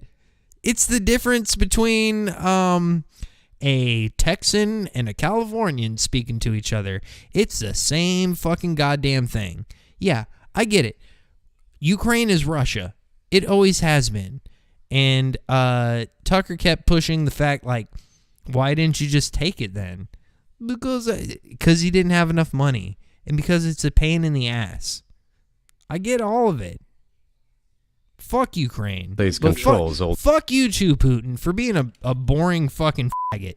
This shit was gay as fuck. You should drop some nukes. You should get this shit kicked off. You are weak and gay. The United States does fuck you in the ass. And you know what? We might be controlled or whatever, but we're way more fun than you. You are boring. World's media and many European media. The ultimate beneficiary of the biggest European media are American financial institutions. Don't you know that? So it is possible to get in. Say it. I said who it was. I got in trouble on Russia. On Rumble, not Russia. I didn't get in trouble in Russia. I got in trouble on Rumble. You say who it is. No, you're not going to say who it is, Vladimir Putin? Probably because you're fucking controlled opposition in this work, but it is cost prohibitive, so to speak. We can simply yeah, you don't have any money. You don't have any fucking money. And America fucked you in the ass. We blew up your pipeline. And you didn't rail on it on Tucker Carlson like you should have. You should have fucking screamed and shouted from the rooftops over this opportunity. But instead, you pulled out pieces of paper. Oh, the American people have their eyes on me. I'm really going to fucking turn their hearts and minds now. Here's a stack of papers that I'm going to hand Tucker Carlson to read later. Come the fuck on. This was kind of funny, though. With the backing of CIA, of course. And by the way, I like Tucker. I really do. But things are funny because they're partially true. With the backing of CIA, of course. The organization you wanted to join back in the day, as I understand. And wasn't Tucker's father in the CIA? It seems to be a lot of fucking people that we trust that are fucking compromised. Rumble, Sraj, email me. Give me an explanation. You're not gonna. We should thank God they didn't let you in. Although, it is a serious organization. I understand. Yeah, so Tucker wanted to be in the CIA, just like his daddy was. I don't know. It's all controlled opposition. This shit is such fucking f***atry. I don't care anymore. By the way, the new people via Rumble, I guess, mission statement of the Ryan Harkness show is no matter what, while they drag you off to the gulags, tell them to suck your dick. Adhere to the truth. Fuck them. And you know what? That is going to make you face some pretty disappointing moments in your life. Like when Tucker Carlson actually interviews Vladimir Putin. It might be fucking gay, and it sucked. Like that did. Moving on. Dignif AI, which is one of the most, for the gayest things ever, it's one of the most brilliant names, monikers to put to it. Dignif AI is this dealio on Twitter where they take awesome pictures and they turn them into fucking dog shit. Here's a quick video compilation, and then we'll go through Dignify's social media. Here's a hot bitch, and we put a dress on her. Here are the island boys, and they're still f***its. Here's a piece of ass, the likes of which you will probably never experience in your life, and we cover it up. Here's a... well, this is fine. Cover him up. Here's Elon Musk with his fat titties and big weird gut. How do you get a fucking body like this? Like, I'm not the sexiest nigga on the planet. I'm not gonna act like I am, but what the fuck? Like, what do you do to look like that? Oh, tuxedo. Look. Oh, God. They make great photos. Look at this thing. The snow. I love brunettes, too. The butt. Oh, fucked it up. No, that's great. Just fucking ruin it for us. Yeah, it was awesome. And then... I'm against Dignif AI. I don't like any of this. This is terrible. Okay, so that's their little compilation video.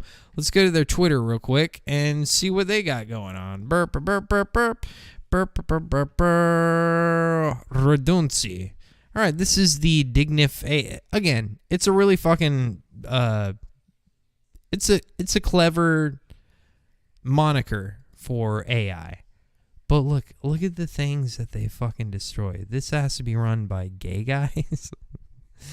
We got titties.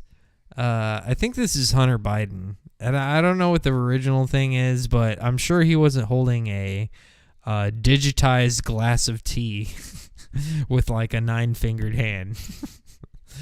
But moving on, we got this mega whore. You know that fucking whore face. Let me fucking zoom on this real quick. I'm fucked up. Let's see if I can still do it. If anyone in the chat has experienced something like this, bruh, that face right there, that GHB fucking cocaine, you know what I'm talking about. Good times for a young man, for sure. But Dignify takes the fun out of it, as you can see here. Look at them hoots. Them fucking mommy milkers that, you know, at my age, I'm like, beautiful. Oh, let's put a parka on them. This is not fun. This is, you know, people talk about how horrible the AI future is.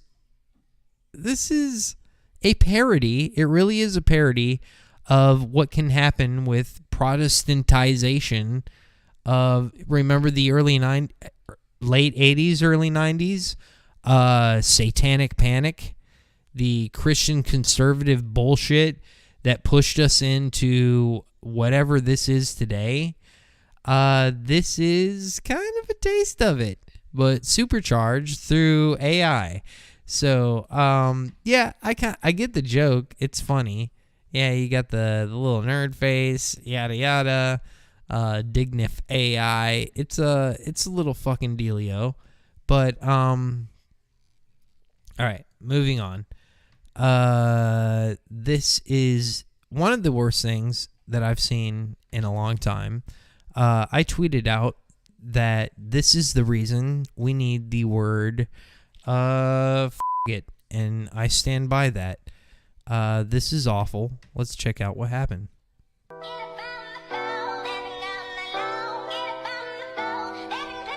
Everybody in this video is hesitant to give daps, high fives. Nobody wants to do it. But this shameless fucking, I don't know, he kind of has a certain look to him. He's okay with it. Am I allowed to play that on YouTube? Fuck it. If I'm not, I'll, you know, I'm a fucking it. I'm a fucking it.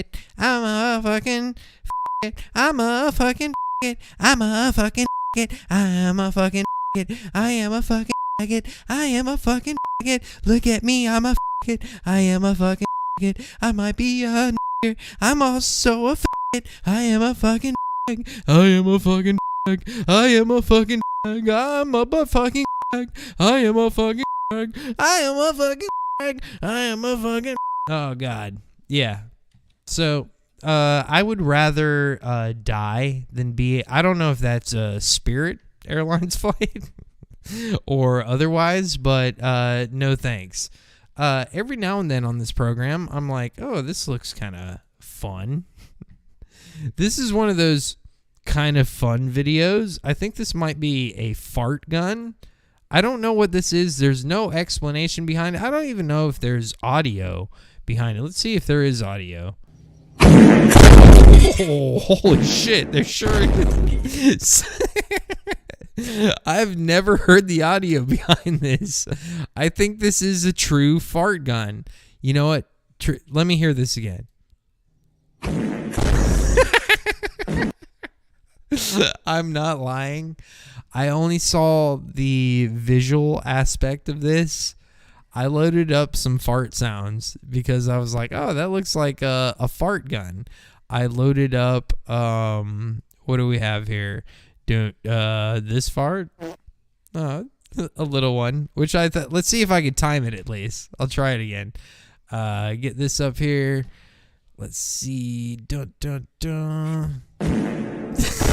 No, man, I gotta fucking. They have built-in fart sounds. I was gonna time in my own. There's no way I'm gonna be able to do this as well as what's already fucking on there. Let's try it one more time. Doink. Oh.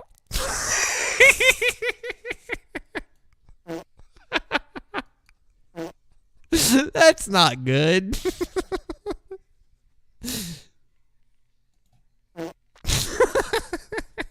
I also had another one. It was something like this. But I honestly didn't listen to the audio. That's fucking pretty great. Let's hear this video in its true glory. This seems to be a true fart gun. No.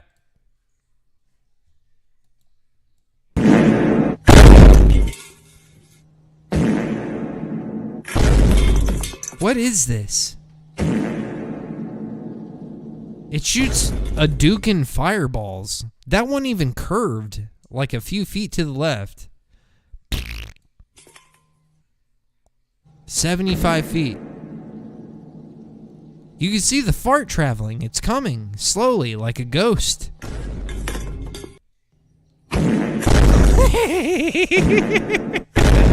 I really didn't know that there were farts in this. And look, I don't know if I have the share screen. Here, look. I'm not supposed to do this because everybody sees stuff on my screen. It says, you're not going to see it. I literally labeled this scene fart gun. I didn't know there were fart sounds in it. This makes me laugh. See, Rumble? This is all I want to do.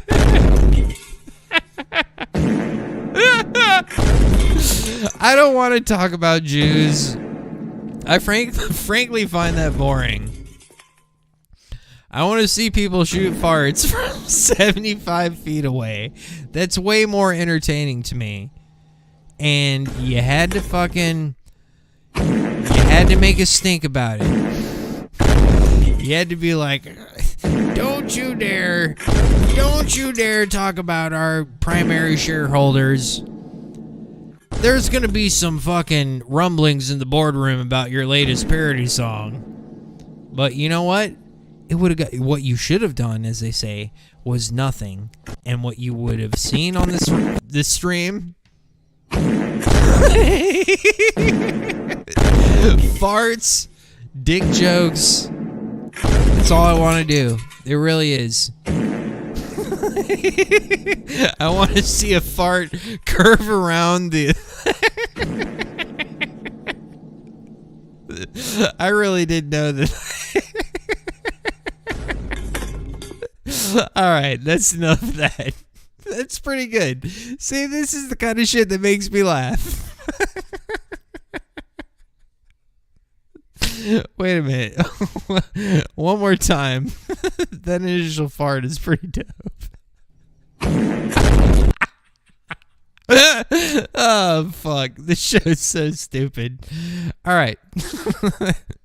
Moving on. Let me check the chat real quick. Not going much of anywhere.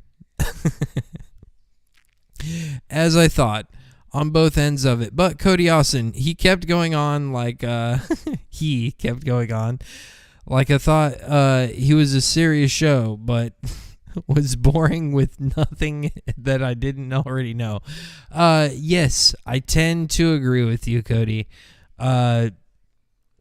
Dunny does drone on and on and on, and I try to interject, even though that this is my show, but much to no avail sometimes. But she has been a part of the show since the beginning, and I truly appreciate her. So maybe one day I'll be able to rein her in at some time. Oh, you were talking about Putin? He was... My bad. I thought I got Dunny on my mind. I thought you were talking about Dunny. Yeah, he was going on, and so does Dunny. I mean, she. All right, we got through Fart Gun. What do we got next? You guys like snacks? I'm a snack. I like snacks. You guys like snacks? Yes, we from the Eastern Bloc. We do fancy show for you and wrap snake around neck. We are from Latvia. We saw a recent boring Putin interview where he droned on and on and on about nothing. But we give you entertainment tonight. What do you guys see? He quickly wrapped the snake around his neck. Like, oh, this ain't shit. Wrapping a boa constrictor around your neck ain't shit. And I'm going to do it right now. Good to go. That nigga's got 2 coils around his neck right now, though. 2 coils. That's not good. You think he's good? Have you guys ever been in a situation where you're like, oh, I got this? Like maybe you drank too much and you're going to do a live stream, or maybe it was your wedding and you drank too much, which we might have later. This guy got overconfident, or maybe not overconfident, just over-ambitious. Or confident in his ability to stay conscious. Now, yeah, it's very easy. Fine. I think I'll wisp over to the side here. That whole time where he was like, and went over there, he's being choked out right now. Oh no, what happened? You okay? He's fucked. He's sleeping. He is sleeping. Why are my farts not working? I thought it'd be funny to play a fucking fart, but it didn't work. I was gonna play it. Let's see if I can time that again. It's just the audio levels. This needs to come down. Here we go.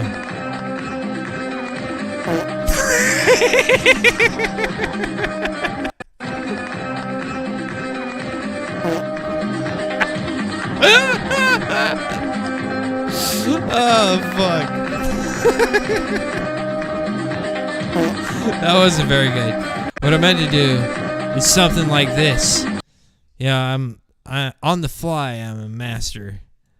I could entertain the shit out of you guys with my comedic timing. Here we go. One more time. Oh, I'm dizzy. I sure am dizzy. Oh. No, wait, we gotta turn this down one more time. That's down a little bit too much. Right, yeah. Right, Sean? No, it's not gonna work.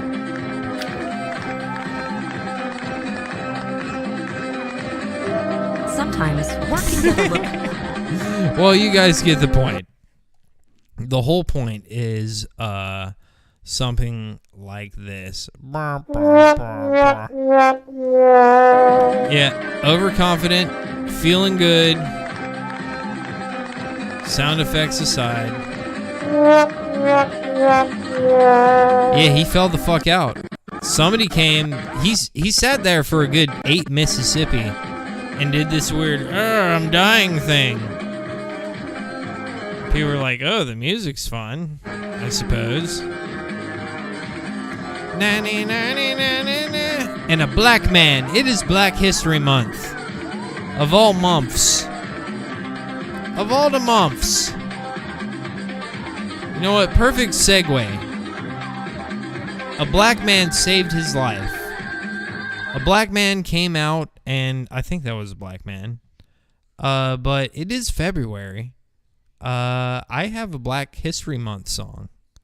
I made that back in the radio days. I don't know if I should play it. It might be too spicy for this shit. Let me see here. Dun dun dun dun dun dun dun dun dun. I don't know if it's appropriate. All right, I'm gonna play my Black History Month song. It's super long. I don't think this is a good idea. Let's hit it. Doink. Yeah. It might be copyright. You know what? This is with my previously black co-host of the Ryan Harkness Show. CMK Shadow knows about this. I like this month. I like Black this month. History. It's Black History Month. In February. Me and Ryan, Cowhead. Great segue into the next dealio. That track. It's going down McKay Street. The homies got at me. Ryan Cowhead for Black History. I pull up, malt liquor in my breath. Come and let February, me in the house, ladies and even though gentlemen. my credit don't vouch. When I walk in the store, they looking at me. I mean, all the white folk, they looking at me, looking at my dreads like they never even seen it, or they looking at the man like he got a big penis. When I look down, good Lord, I swear I must have the biggest dick in town. It's February, let's celebrate. I got roots on VHS, can't afford the Blu-ray. My motherfucking name ain't Toby. Black History Month, ladies and Larry gentlemen. Bird, God shit or Kobe. I hit a white bitch from behind. If she gets pregnant, I'll just say it ain't mine. You honkies just ain't right. Putting mayonnaise on your French fries. You can kiss my black ass. Fuck it if it ain't black. Even the other half of the ride. My penis ain't average. Your wife told me she got to have it. Nobody's faster than us Negroes. Because on each foot we got at least 6 toes. Hey, Cowhead be celebrating Black History. You got the whole damn month. Whole damn month now. Cowhead be All celebrating. right. Well, this Black parody History. this parody song rocks, I'm going to play this next video to celebrate Black History Month. All right. I'm just gonna let this parody song play while Black History Month takes its toll. Whole damn month now. Cowhead be celebrating Black History. You got the whole damn month. Whole damn month now. Cowhead be celebrating Black History. You got the whole damn month. Whole now. damn month now. I used to have a black co-host, by the way. Refused to get on the back of the bus. Frederick Douglass laid the smack down. Harriet Tubman had a railroad that was underground. Snoop Dogg told you for so. But let me tell you how Gotta turn it that down. goes. All right, so the deal. That was a funny joke in that part. Fry is the verb, chicken's the word. Snoop Dogg told you for shizzle, but let me tell you All how right, let me it pause that. We'll play the parody song, but let me turn down the audio to this. This is a bro stealing every single phone in the fucking place. And I don't know how you could use these. I don't know how this, like, how do you sell one of these? Like, they all have serial numbers on them. Once you turn them on, it's basically a bunch of GPS trackers. Kind of weird. But to celebrate Black History Month, let's see what's going on in your local Apple store while we listen to this parody song. Derp, derp, derp. Fry is the verb, chicken's the bird, peanut butter was invented by George Washington Carver. Rolling with the blackness. Just yanking the shit. I don't even know what income tax is. Obama paved the way, even though he wants to take our guns away. Cowhead be celebrating. Holy shit, there's some funny jokes in the song. 28 days. We only get 1 month to call heaven. You motherfucking crackers get the other 11. Cowhead be celebrating Black History. I haven't heard this song in fucking years. Whole damn month now. Cowhead be celebrating Black History. You got the whole damn month now. Cowhead be celebrating Black History. You got the whole damn month. Now. Cowhead be celebrating Black History. Blacks don't like mayo, Mayo, mayo, mayo. No, they don't. Blacks don't like mayo, mayo, mayo, mayo. Why'd you put it in? Blacks don't like mayo, mayo, mayo, mayo. Oh, my show is so good. Blacks don't like mayo, mayo, mayo, mayo. A black man invented that light bulb. So that means I'm running every light, cuz from February 1st to the 20th. Hold on, they gave us the shortest month of the year. Is it cuz the color of our skin? I don't give a damn, Common still gonna let me in. Around this time, all I wear is rayon, and never in my life have I touched a white crayon. All right. You know, I've done a lot of shit. Like I told you, this isn't my first rodeo. It's great when you've forgotten about the stuff that you've done and hear it. I seriously haven't heard this. And when was this posted? I'll figure it out later, but this is pretty funny. You ask me why my pants sagging, I'ma tell you made it easy for you to kiss my ass, man. And Mr. Bigot, here's a true fact. When you turn the lights off, all you see is black. When you close your eyes, bitch, all you see is black. So when you go to sleep, bitch, you're sleeping with the black. And why you tan your skin if your skin's so perfect? We all human, bitch, ain't nobody perfect. Cowhead be celebrating Black History. You got the whole damn month now. Cowhead be celebrating Black History. You got the whole damn month now. Cowhead be celebrating Black History. You got the whole damn month now. Cowhead be celebrating Black History. You got the whole damn month now. You got the whole damn month now. Wow, that's a blast from the past. I really fucking haven't heard that in years. Oh no, what's this? Shut up. Years and years. The Black History song. That, by the way, the black guy that you hear on that is my old co-host, Wick, who I hope to have back on the show one day. Just logistics-wise, it hasn't worked out recently. But Black History Month, black people yanking cell phones out. We got derp, derp, derp. All right. We're going to wrap this up pretty soon. But I got some funnies for you.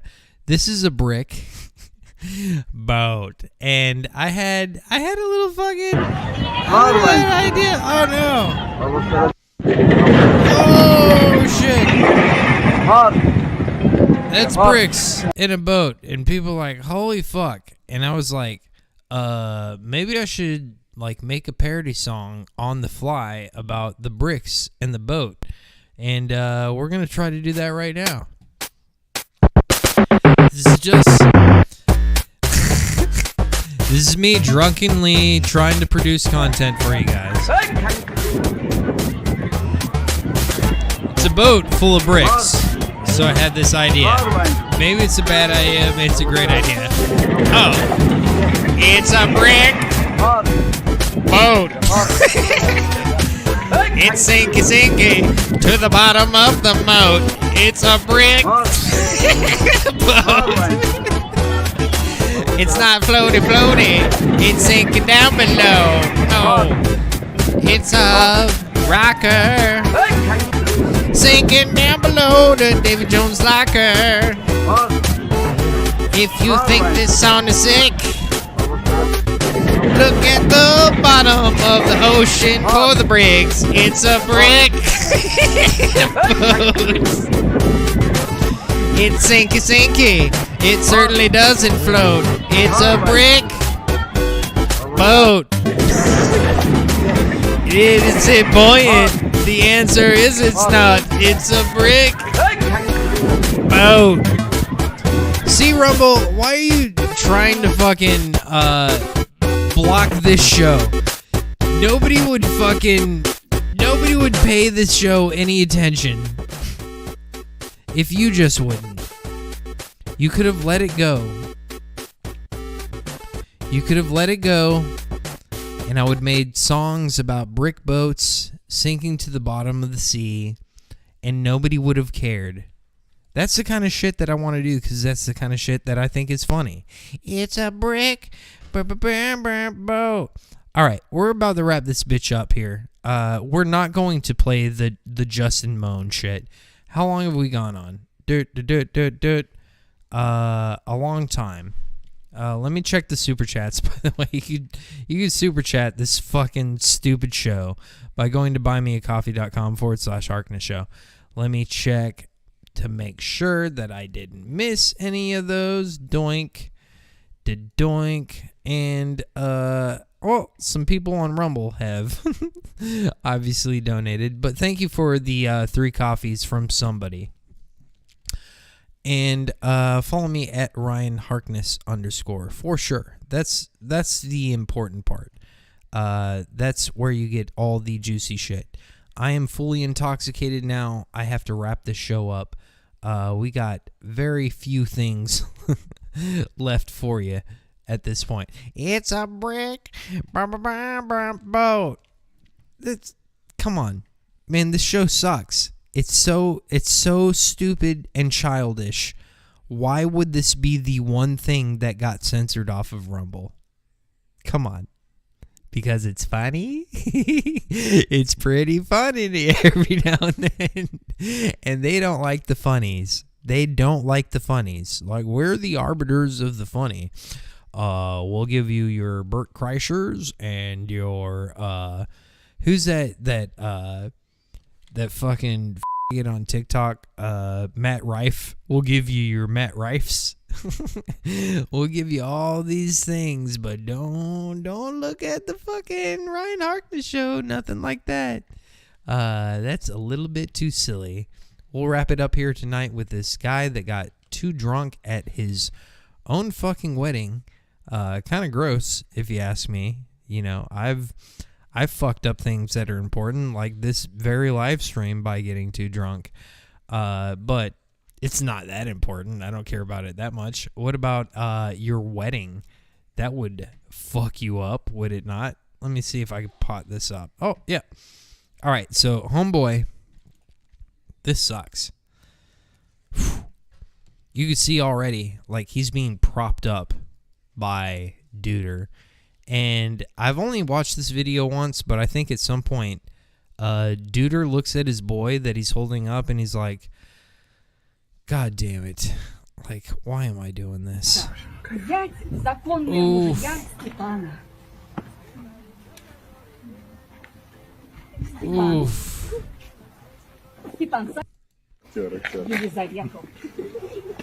What language is this? This bitch in the blue is a little bit too silly over it.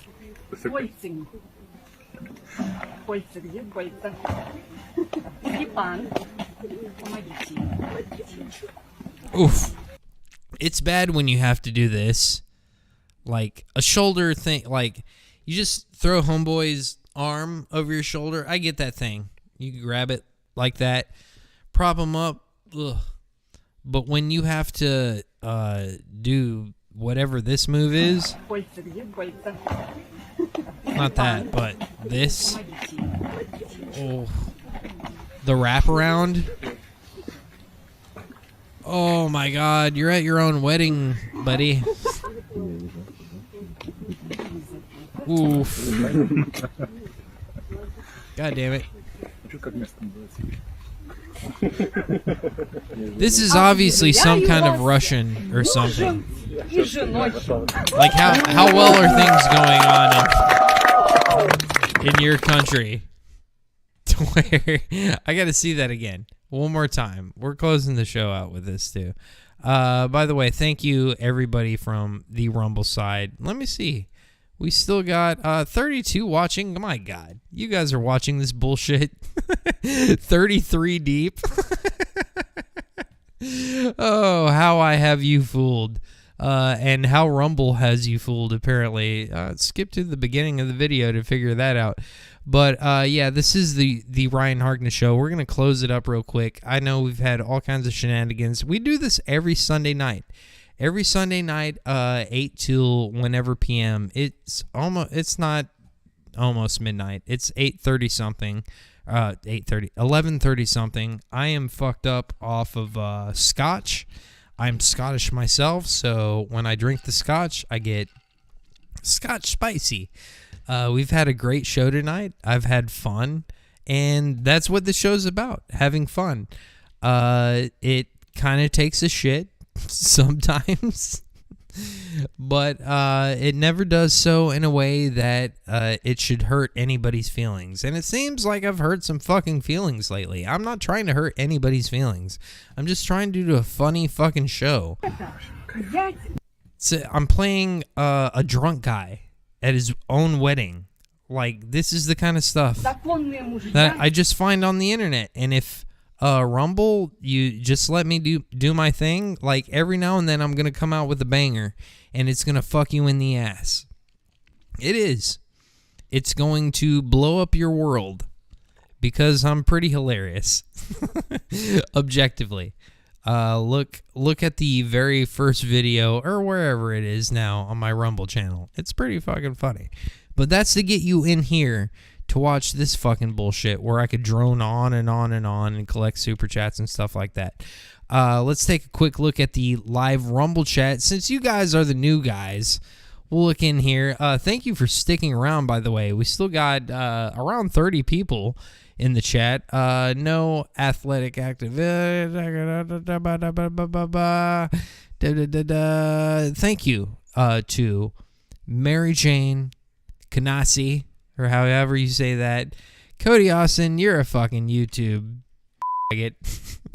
But I like the YouTube faggots becoming Rumble faggots.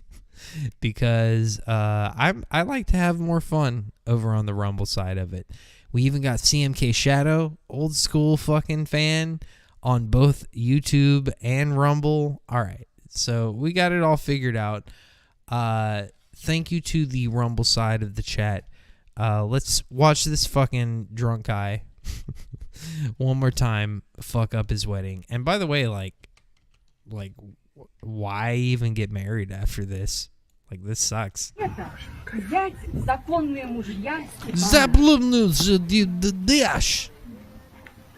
He just listened to the Tucker interview.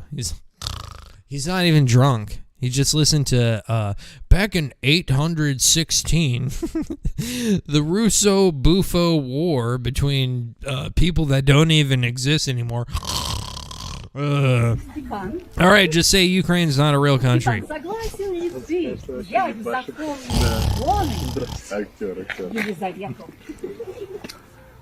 You never get a good fucking shot of the bride, though, in this. You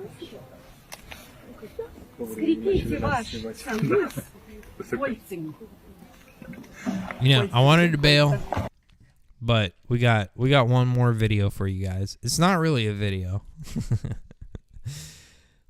Just so I prove that I stick through it, through the fucking thick and thin. We started at I fucked up at first and accidentally privated the fucking YouTube stream when it should have been. When I was doing my testing, the presets are private, all right, on YouTube. I fucked up. I didn't switch it off of that. And the initial streams that I kicked out were fake and gay. But I figured it out. I know I can't play this video. This is Mr. And we're going to close with this and get the fuck out of here. This is Mr. Justin Moan. I know this has been in the sphere for like at least a week, maybe 2. this guy cut his dad's head off, apparently, and he's like, we need to kill everybody in the government. And go back and look at my Fed Up episode. I think that might have been 19, something like that. People fall for some shit. And if you're gonna be a regular listener to this show, don't fall for the tricks. Like you can't be here even if you like tonight's episode, you're like, oh, okay, I can dig this. If you're a retarded and you fall for stupid shit, you got to go eventually. You're gonna get weeded out at some point. But I don't understand why this. Okay, this is what this is. This is a complete Fed Op where they tried to pose a guy as, and it's probably a real head because it's banned off of everything. This guy cut his dad's head off, held it up, and he's like, I'm an extreme right-wing extremist. Extreme radical tubular extremist.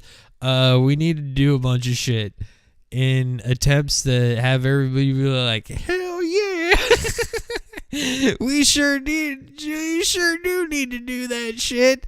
And it fell flat on its face. People were like, okay, like you had this dude MK Ultra'd him into cutting his dad's head off and made this video. How'd that do for you? It didn't do too great. It made a little bit buzz. But I'm not going to play the video because I wouldn't even want to anyway. It's a severed head, I think. I think it's real. It kind of looks real. But this is a still frame of Mr. This is so silly. Everything's so silly these days. This dude about to pull his father's head up, severed in a bag, and be like, right-wing America, unite.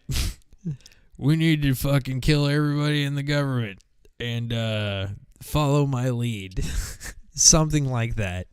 I'm going to keep this still on the thing so I could... Look, again, even though I'm on Rumble, that you might be able to find that video on Rumble. I don't want to play it because it's kind of gross. It is a severed fucking gigantic head in a bag. I don't know if it's real or not, but the audio is hilarious because it's so fake. This is a true glimpse into the... these are the people that... This is the CIA that Tucker wanted to join.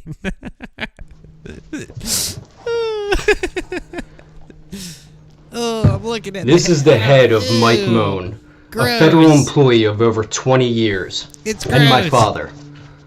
He is now in hell for eternity as a traitor to his country.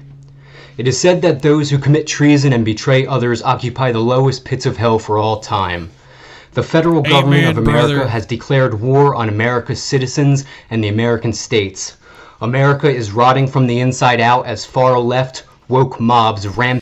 Alright, here's how they get you. They say true things... And then you're like, hell yeah. This was the whole attempt with this. Like, come on, man. This is so easy to spot. They do something disgusting, and then they're like, here's something that's objectively true that practically anybody with eyeballs knows and can see. And then a few retards are like, fuck yeah, this person's going to save America. And then they expose themselves, and then you get popped and fucked in your ass and thrown in prison. Page our once prosperous cities, turning them into lawless zones. Taxpayer dollars are printed and used for anything but the taxpayers, with little to no accountability, which has inflated the economy to near destruction. Not that it matters. It's just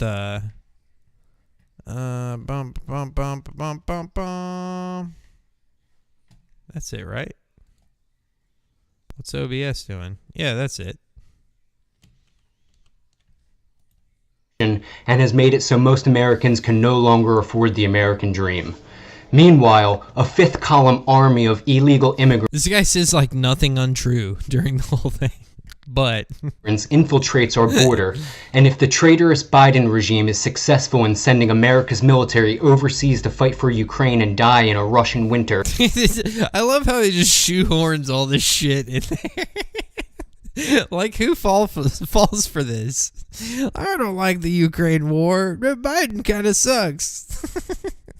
Maybe cutting the heads off of feds is a good idea, Derv.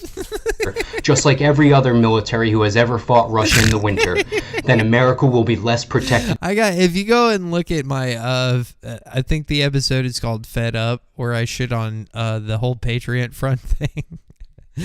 People were in the chat were like adamantly like, oh, this is real. And they're going to save America, and you're a fucking for not believing it. Okay. When the fifth column of illegal immigrants strikes Americans on our own soil. My name is Justin Moan. I'm the commander of America's national network of militias, which you may know of as Moan's Militia. I now give the following order for all militia and patriots across the United States of America. All federal employees are to be killed on sight. All FBI, IRS, and other federal law enforcement offices. So I really don't know if this is like an MK Ultra kind of thing, or this guy's fully in on it and he's just fed. But it's silly. It really is silly, and it was a silly attempt that possibly got somebody's head severed by our deep state. And they rolled with it. They're like, okay, this didn't work. On to the next thing. As well as federal courthouses are to be sieged around the country. All federal agents, U.S. Marshals, federal judges, and Border Patrol are to be killed or else captured, tortured for... Disavow. Okay, you can't say that on YouTube. That's not nice. I don't agree with any of this. This is silly shit. Information and publicly executed for betraying their country. He takes a sip. Earn your He just went.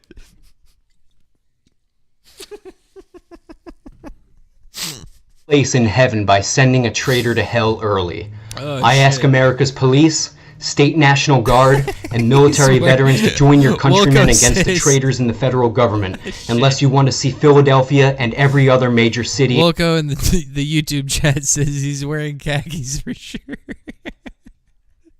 In America turn into a lawless zone like Portland and San Francisco. While we siege federal buildings and hunt down federal employees at their homes or anywhere else they may be hiding, I ask for local Pennsylvania and New Jersey militia to act as my personal security force and form a protective zone around me to kill any federal agent who attempts to arrest or kill me. Disavow. Governor Shapiro and other state governors are not to be harmed unless they intervene. The federal government is the enemy, not the state government. If I am captured or killed, do not give up. This is America and our freedoms we are fighting for. This is not that it really matters. I know I have a blank fucking screen right here, but it should be that. Why is it not? Okay, it's that again. Okay, I see what's going on. This is just because he's waving around a severed head and shit. Yeah, I just wanted to play the audio, all of which I disavow. That's fucking disgusting, right-wing extremist shit. It's all terrible. Children's futures. It's all awful and untrue. We are fighting for. Joe Biden is no longer in power. I am now officially the acting president of America under martial He's the president, you guys. law. If Joe Biden does not abdicate, then capture him and bring him to me in Pennsylvania. General Charles Brown, General Lloyd Austin, and all other... Okay, I'm not going to go through this whole thing. It goes on for fucking 14 minutes. But, you know, we have been inundated with fake and gay on every level. On the simplest fucking tiny... Look, this is a tiny, tiny show, Rumble. I think I had like 35 people in the chat at one time. What are you afraid of? Oh no, they're gonna see my fucking silly Jew song. Like, why are you fucking afraid of that? This is just dumb shit. We're just trying to have fun. We're trying to get drunk and hang out with each other and release the fucking pressure release valve a little bit. It's nothing to be fucking alarmed about, and apparently you guys got super alarmed about it. Okay, I gotta wrap this up. This has been a fun one. A little bit of a weird one, but this has been the Ryan Harkness Show. Thank you to the fucking Rumble people. 35 people in the fucking chat. That's even more than we started out with. Surprisingly so. I like Rumble. I really do. I'm not shitting on this fucking platform. This is a great platform. The people have been fucking cool. They've been... Fifth column says CMK Shadow. They've been interactive. Lots of views on the fucking videos. Thank you again to Revenge of the Sis, both Royce and Mersh, for playing my YouTube video, which isn't a YouTube video. It was a Rumble video and it got wiped out. Skip to the beginning of the video if you want to hear that story. But this has been the Ryan Harkness Show. If you liked what you saw tonight, and most people, for the most part, stuck around tonight, which is what I expected, you could expect that every Sunday night right here on now rumble.com/c/Ryan Harkness Show, all one word. And we do this thing every week. And it's a good time. And that's all I want to do. I just want to do my show, man. I just want to have a fucking good time and have some laughs with people. Let me make sure that I didn't get any... Obviously, didn't get any Rumble rants. Thank you to Kusa. Thank you to Absolutely Yvonne626. And who else on the Rumble side? Send in those super chats. Absolutely appreciated. You guys are the shit. And thank you to somebody on the Buy Me a Coffee side that sent in $15. I made a few buccarinos tonight, and it made it worth it. That's all I'm asking for. Not asking for much. Just make a few bucks. I'll make a few laughs, and that's all we're gonna do. And if stuff gets super spicy sometimes, maybe not fucking put a spotlight on it. You know, the whole Streisand effect thing. Like wiping it on the face of the earth and being like, oh, nobody's going to notice this. It must have been a glitch. It must have been a mistake. Oh, the spiciest song ever. It's fine. Nobody's going to say anything about it. People said stuff about it. Didn't they, Siraj? Didn't they, Christopher Rumble? Email me. I'm still awaiting that email. I haven't heard it yet. This has been the Ryan Harkness Show. We got to get out of here. Good night, everybody. Thank you to the Rumble people. 40 watching now. Like, I feel compelled to give you a little bit more. But no, you got to tune in next Sunday, 8 to whenever p.m. right here on the Ryan Harkness Show. Thank you guys for tuning in. That number's fucking bumping up right now. Sucks, but you know what? I don't give a fuck about numbers. I don't give a fuck about Rumble, frankly. And I don't give a fuck about any of you. I give a fuck about me, and I gotta go night tonight. But it's tongue-in-cheek. Thank you guys for watching tonight. Thank you for donating. Thank you to the mods, and thank you for the old school YouTube people that still tune in. I'm probably gonna phase you out, like CMK Shadow and Cody and everybody else. Just move over to the Rumble side. This shit seems to be a lot more fun, even though we started out a little bit bumpy at first. And Mary Jane, thank you for the $10 to wrap the show up with. Nobody super chat anymore. We're getting out of here. This has been the Ryan Harkness Show. Catch you guys next week, 8 p.m. right here on rumble.com/Ryan Harkness Show and youtube.com/@Harkness Show. buymeacoffee.com/Harkness Show. We're getting out of here. Good night, everybody. This was a fun one. Peace. I'm drunk. Rip.